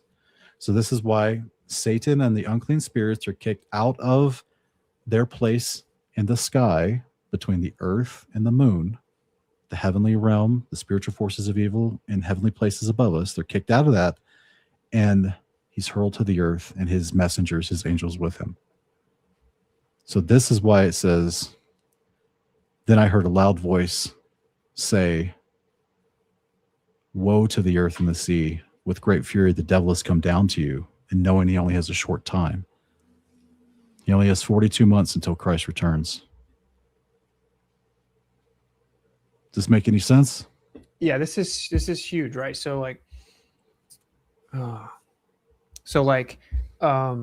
we talk about the return of the Watchers, there is a Watcher. He's actually already been here, but the return is he's actually going to be on the earth again, interacting. And that's what we see immediately in chapter 13. Right. So he's literally called the Prince of the Air. Most people know that. Mm-hmm. So it's like he wasn't bound up, and he's like residing up above us. And then he's thrown down to the earth. He's given 42 months. The pit is opened up. He gives his power over to the one that was, but isn't, but is to come again, the man of many names, Apollo, Abaddon in the Greek tongue. He has his second in charge, who comes out and basically gets everyone to worship him, because the dragon's now given his power over to him, and gets them all to take the mark. That's right. Okay. So that's why this chapter 13 is the start of explaining to you, the dragon that we were just talking about everywhere in chapter 12, this is him. And this is why they worship the dragon who gave authority to the beast. And so therefore they worship the beast, saying, who is like the beast, who can wage war against it? Because they know that's the ultimate authority. So in this context, obviously he's not the actual ultimate authority. So then what a bunch of people always ask is what's the relation to this dragon and then the serpent in the garden? Yeah, that's actually also in chapter 69 of Azazel. He's there's many different names for Satan in the Bible, right? We just went over 4 different ones in chapter 12 and 13 of Revelation. But in 1 69, Gadriel is the name also of the angel spoken of that deceived Eve in the garden, that is attributed to Azazel. So in the book of 1 Enoch, there's 2 different names used for Satan, 3 different technically, the word Satan, the word Azazel, and the word Gadriel. In the book of Jubilees, the word the devil, the word the Satan, and the word mastema is used for Azazel. So there's multiple words throughout Scripture used for this Satan character, this Azazel. And Satan, Satan, meaning opposition, but it's the opposition, the adversary. So the top guy. So then and so you see the word Gadriel that's used in 1 Enoch 69 that says he's the one that deceived Eve in the garden. You see that in Isaiah chapter 65. It's the god Gad that they were worshiping, the god of fortune and fate. He was another epithet for Baal or for Ra or for Zeus. Okay, so that's what's crazy is I've heard that the GAD is pronounced God, and I've heard I don't know if that's true. It's a phonetic construct. I mean, it depends on the transliteration from the Hebrew word Elohim into the English word God. Yeah, like like you'd have to look at the GAD. etymology of like the word God in English and how it got translated from Elohim. Yeah, you just know like GAD, of course, being like the Babylonian deity for fortune and luck. Right. Because when you get into the whole, like, they wanted to know how to pronounce the oath, right? So like obviously it's like what you say and how you say it is super important. Can be. Yeah, it can be. Yeah. I would say like intention would have to be in there somewhere. Yeah. God doesn't, you're not just anyone that studies even at a cursory level. If you study any type of magic, they'll always say your intention, your passion, your desire all matters. A spell will not work if you're just like playing around. Right. You have to actually believe it. They can't trick you into just mispronouncing something and then you're like, but it is still interesting, right? Because like, it's on the back of the dollar and everyone uses the word God a lot. But so like the part here where I was going to ask real fast, like, so do you agree that Azazel is a seraphim? That's not stated in scripture. It's possible, but it's just not stated. So where do people get that? A bunch of Christian lore throughout the years, just like they think that Revelation 12 happened back in Genesis 1 and 2, just like that, just like Christians try to read the heliocentric model into the scriptures. Yeah. Because like, I guess because seraph means like serpent. If you look at the root words, you get like serpent or fiery serpent and all this stuff. Okay. Yeah. Ophanim is a class of angel that carries the throne of God, and its root word means wheel. And because the glory around them spins, it looks like it's spinning like a whirlwind of fire spinning around them, but they're not literally a wheel. They're an actual angel. So then this whole idea, which I don't believe this, but I've heard it brought up a lot. So this whole idea of like the seed war, and then Eve had 2 children and one of them was with the serpent, all that, right? This would be directly refuted with the fact that Azazel wasn't even punished for taking women. If he took the first woman ever, then he would have been punished, right? So we can just do away with this idea that like Cain and the serpent seed comes from Eve. Okay, just wanted to address that because it is always brought up without fail every time that we talk. Yeah, and even if that were true, and somehow God was unjust and didn't punish him like he did some Yaza, then all that serpent seed didn't make it through the flood. It would have been destroyed.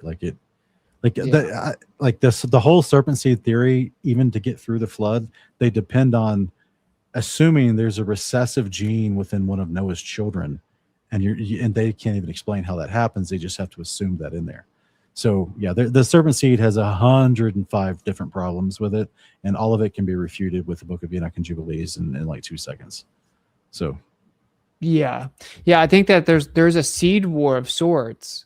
And that's that they mess with the genetics. You know what I mean? Like there is a genetic manipulation war that happens. That's been happening it's a part of the pharmakia and the sorcery. It's always been a part of sorcery. But the terminology for seed is not always about genetics when it's used in scripture. It's often used for the heart of a person. So like Jesus talked about, you claim that you're the children of Abraham, but you don't do the deeds of Abraham. And so therefore, like in Romans 4, talking about being of the faith of Abraham, from whom the seed of promise came. Yeah. Okay. So the word seed is like a synonym for a person's life. For sure. Because even in Galatians, right? Yeah. We inherit the seed of Abraham. Yeah. Yeah. So the seed is not always specifically talking about, sperm or offspring or DNA or physical genetic. Yeah, it's also related to, like, for example, in the Book of Jubilees, it talks about when the kingdom comes, there will no longer be the seed of the Canaanite in the world, right? Well, it just finished explaining to you how the Canaanites were wicked and rebelling against God, right? But yet at the same time, we see a Syrophoenician lady in the Gospels who's a Canaanite getting healed by Jesus. Yeah. And having faith. And he commends her and says, I have not found such great faith even in all of Israel. Yeah. Right?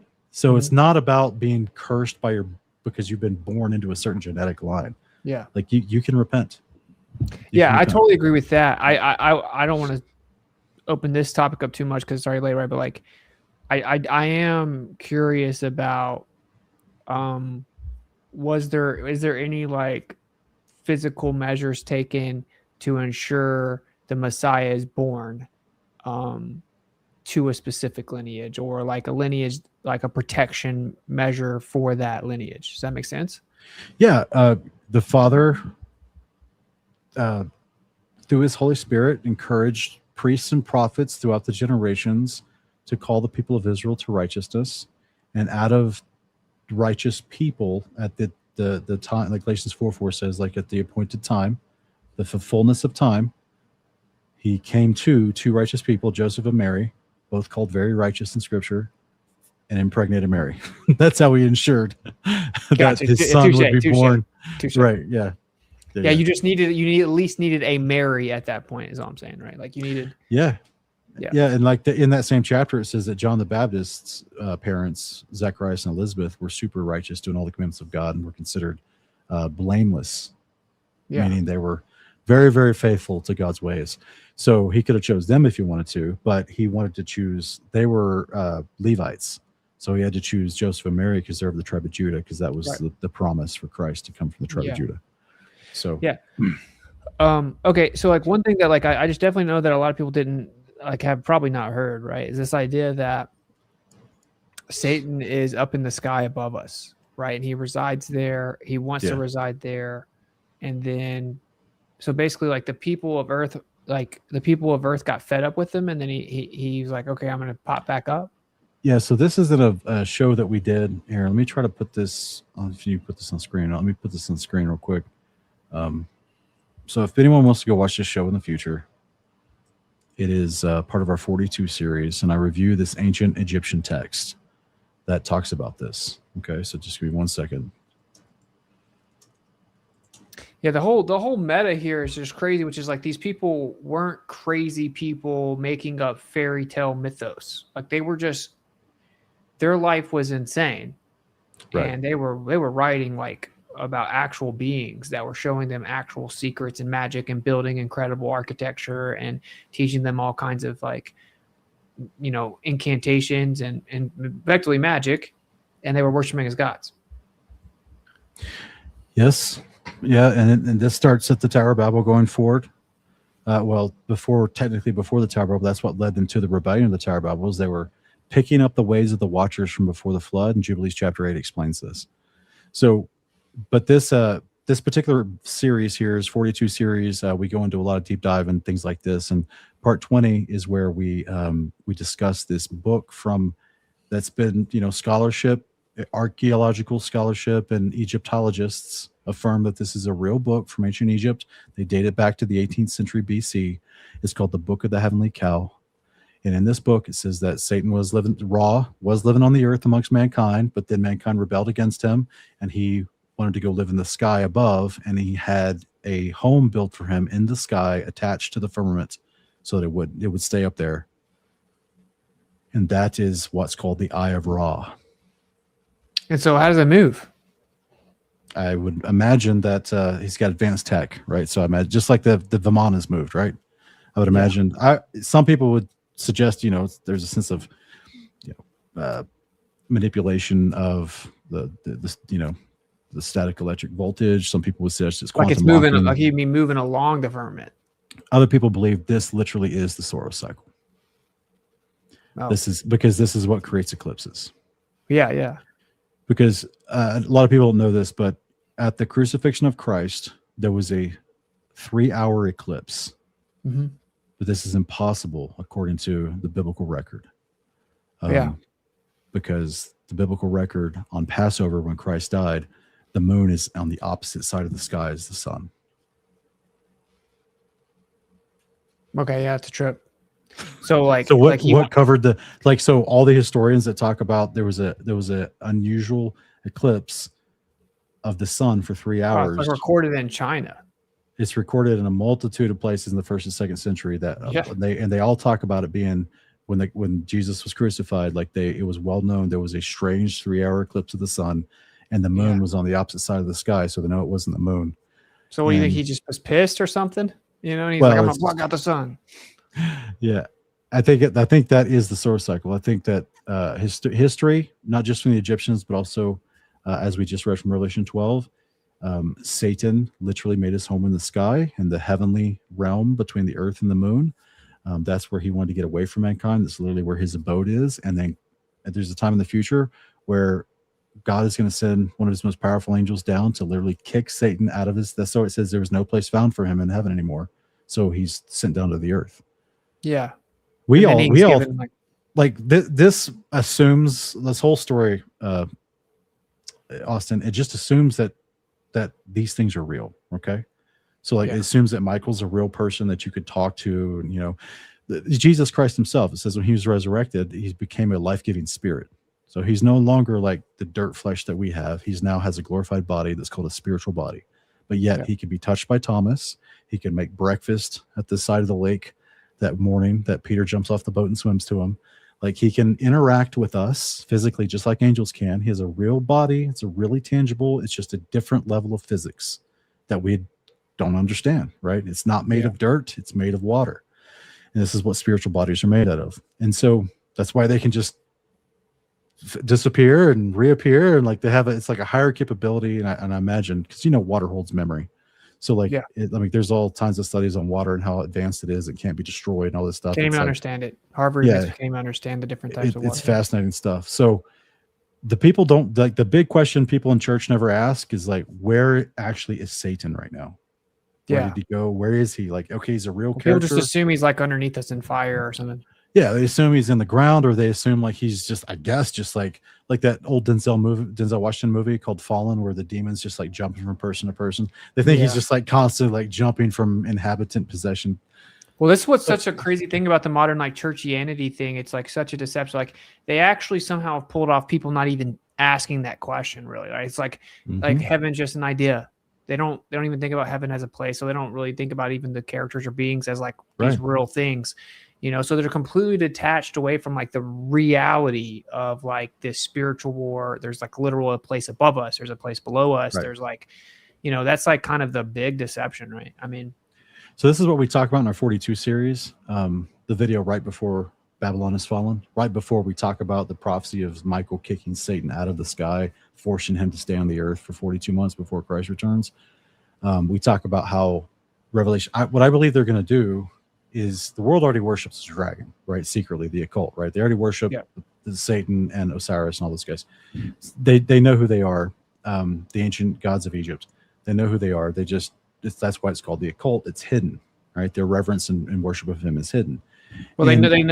Do you think they know they're like literally like there's the creator and that's Satan, or do you think they just think that the Egyptian gods are real and they worship them? Well, I think it might be who you ask. I've heard people talk about supposed leaked testimony from high level military people, and they're like, oh, the ancient Chaldean gods are real. We've interacted with them. They're gonna reveal themselves again to mankind in the future. It's a single testimony that supposedly was leaked.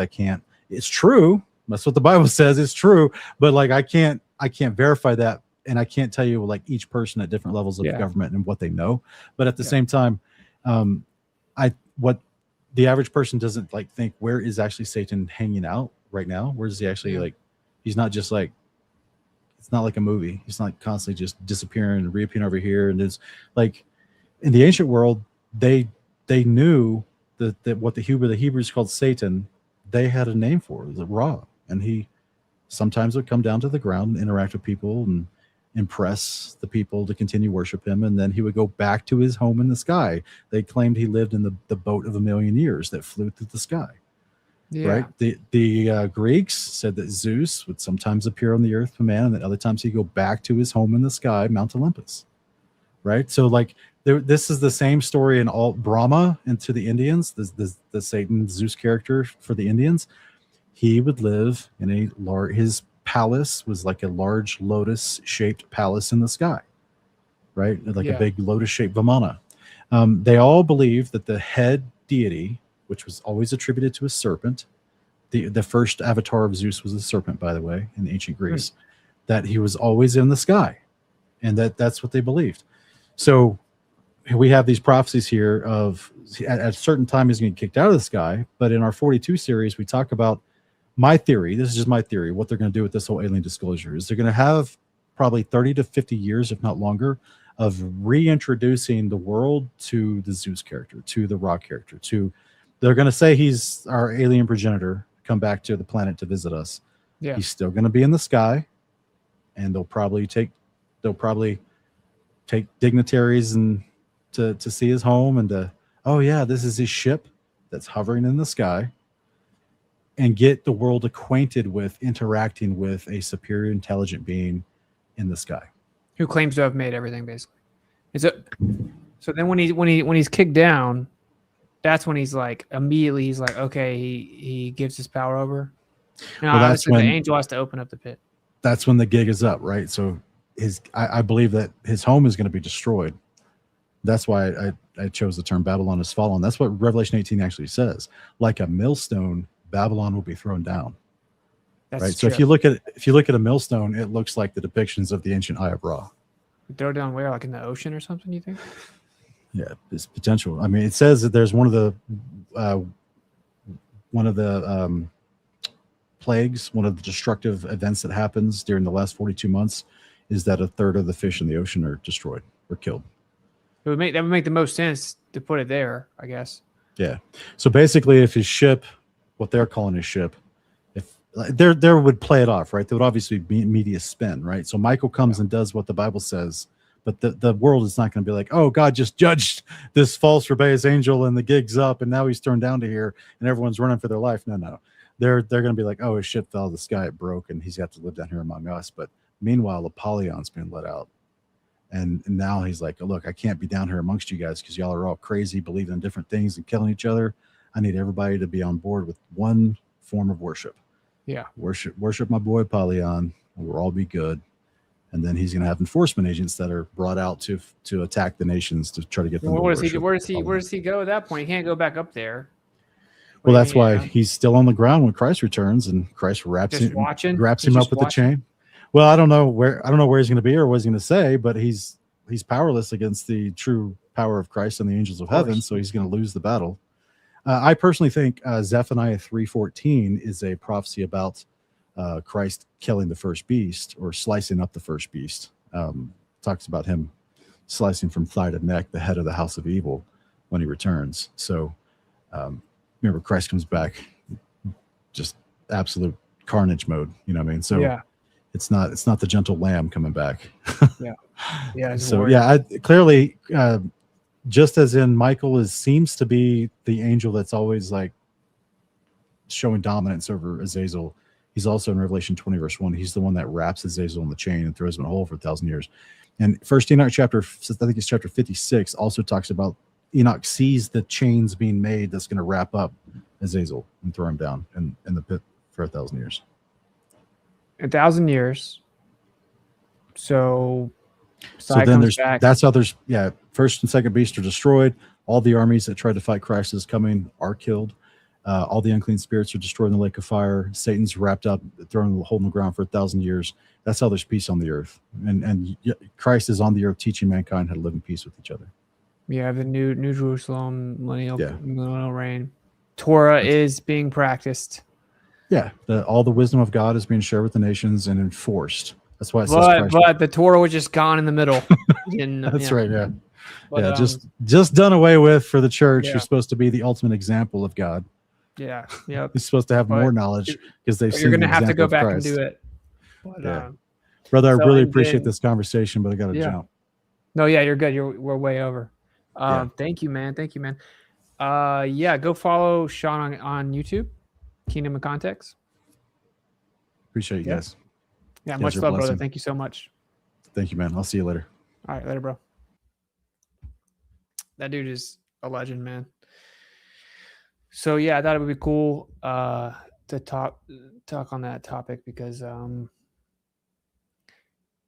like for one, like before I heard him break that down, I had no idea.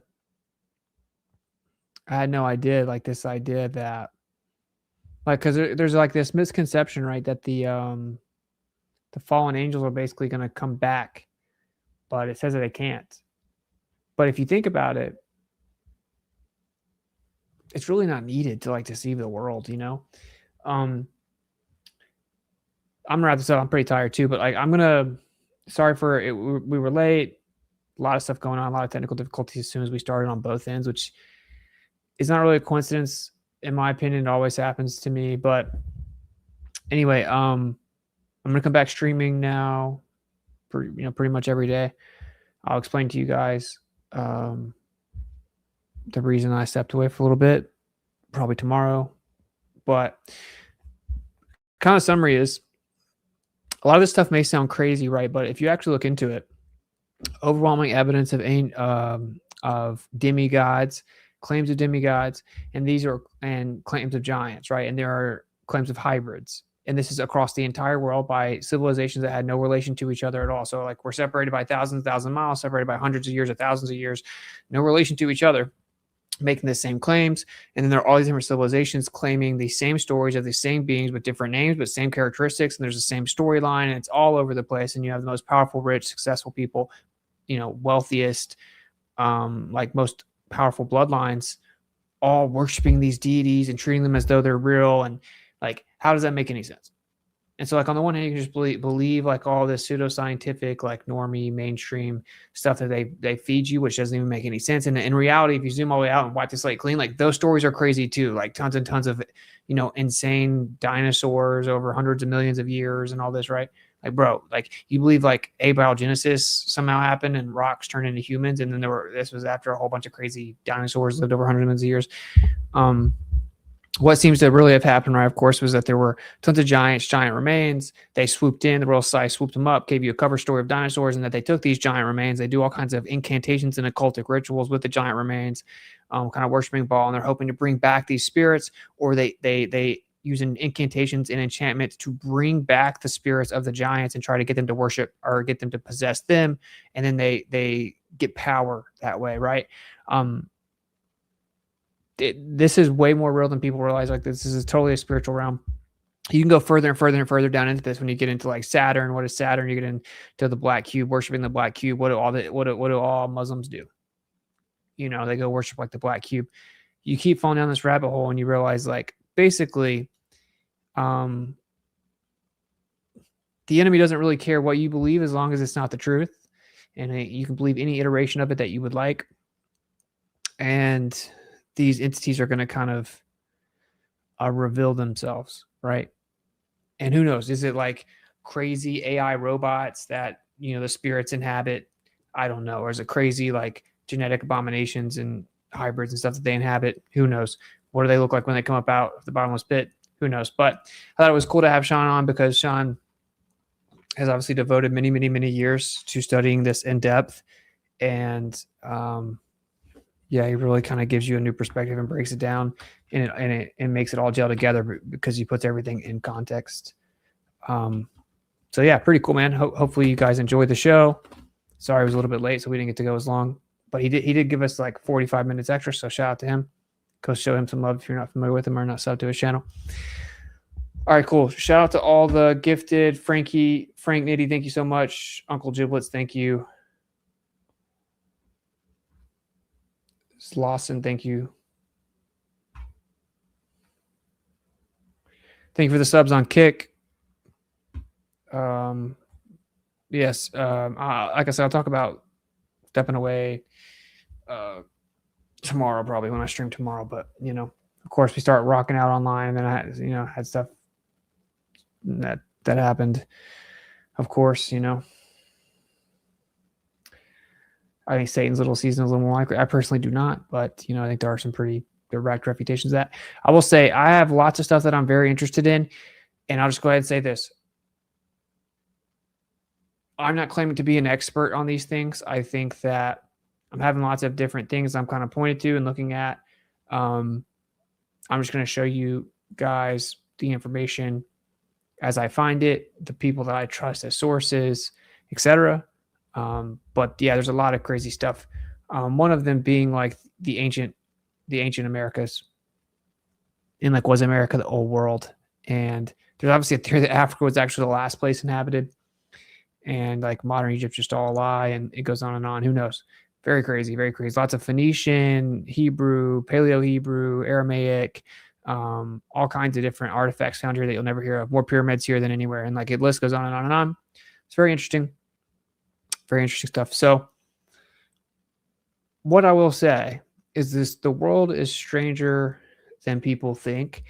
And this is like a spiritual war. Like, so like the very low vibrational kind of like political games and stuff like that. Like that's, bro, you gotta understand it's way deeper than that. It's way deeper than that. And all the presidents are related, and it does seem like they're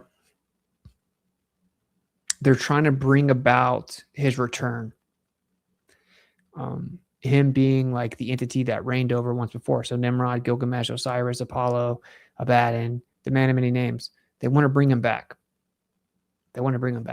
And you got to understand that there are like potentially millions of these disembodied spirits roaming around, and they, you're making a conscious decision to kind of like rebel and turn against the creator. Like you're opening yourself up to that, and they'll use you to destroy yourself, destroy your family, destroy the people around you, just, use you to attack people that maybe Yah has chosen to do something, and destroy yourself, really. It's just real, bro. Like, don't make it weird, We stream with Big Tech again, maybe. All right, I'm super tired. I'll catch up with you guys later. Shout out to Sean. Yo, lads, I got my Vara in my hand. I'm sitting in my Vimana. Let's go. Thanks for the super chat. I don't see your name.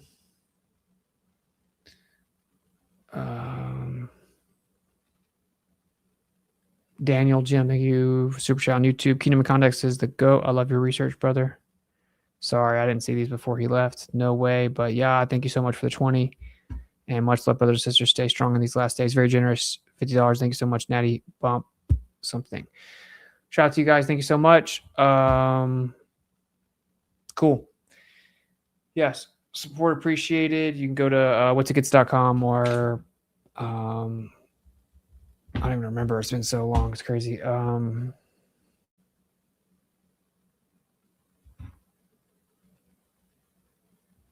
Yeah. Whattickets.com should be up, even though like it got attacked, and then it was saying like that. It was saying like when you went to it, it was saying like it had to be paid for, and it was already paid for, and then they wouldn't. It was just a whole thing, dude. It was a disaster. But anyway, all right. So, yeah, a lot of stuff going on. I don't want to drown this stream with that, but I don't know if you guys have ever heard that. That's pretty crazy to me, right? Obviously, that you have like the one, so Satan, right? Then which is referenced as many different names.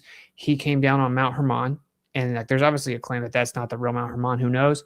There are 200 total. They rebel. They take an oath. They need a specific oath, an enchantment to be able to do what they do. They then take women as wives, and then use some type of magic to create offspring with them. This creates a new type of rebellious abomination. There's no place for them to go. So once they die and they continue to have offspring, they get smaller and smaller and smaller. And you have the Raphaim and all these things are kind of worshipped as gods, and they turn on mankind. They eat them.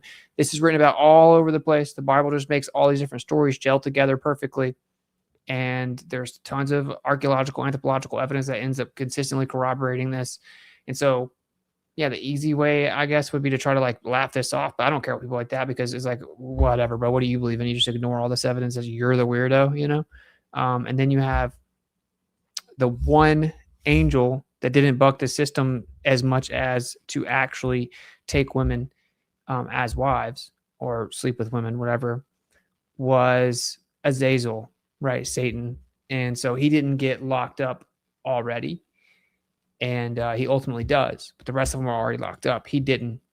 He was smart enough not to actually take them. And then he ultimately gets cast down. So he's the prince of the air. He's like over top of us. He gets cast down. When he gets cast down, he gets to reign for 42 months. He gives all of his power to the entity that comes up out of the bottomless pit. Now, who knows how much that these, like occultic entities know that. I would assume that they obviously have a pretty good idea, They have access to the scriptures as well, right? So cool. Pretty crazy, man. Like it's truth is stranger than fiction. And when you really kind of grasp what's going on and like the seriousness of it, It's pretty crazy. It's pretty crazy. And obviously it's a lot. It's easy for people to get swept up in it and follow these entities, right? Because the whole world did it seemingly multiple times. So you definitely should get right. Definitely, you can't just like pick and choose and act like, you know, you can kind of put everything off because you're talking about a deception that's so great, right? That if it were possible, the very elect would be deceived, deceive the entire world multiple times. And this is basically like their last iteration of it. So they've had all this time to kind of smooth everything out and, you know, trial and error and nothing new under the sun. And they're just going to come back and kind of have their final deception. So, okay, cool. Much love. Thanks for kicking it. I'll catch up with you guys tomorrow. I'm super tired. Let's say probably 8 or 9 tomorrow, and we'll stream. And I'll try to get all the technical difficulties figured out because I see I'm glitching over here. But all right, much love. Seek and speak truth unequivocally. We find a 10-minute consensus of ignorance. So who cares what other people think? They're always going to have something to say. Sorry for being away for so long. I just know obviously it wasn't because I just arbitrarily chose to just take off. That obviously is not what happened. Maybe we can explain some more tomorrow. But I love you guys. I'll catch up with you tomorrow. Peace out.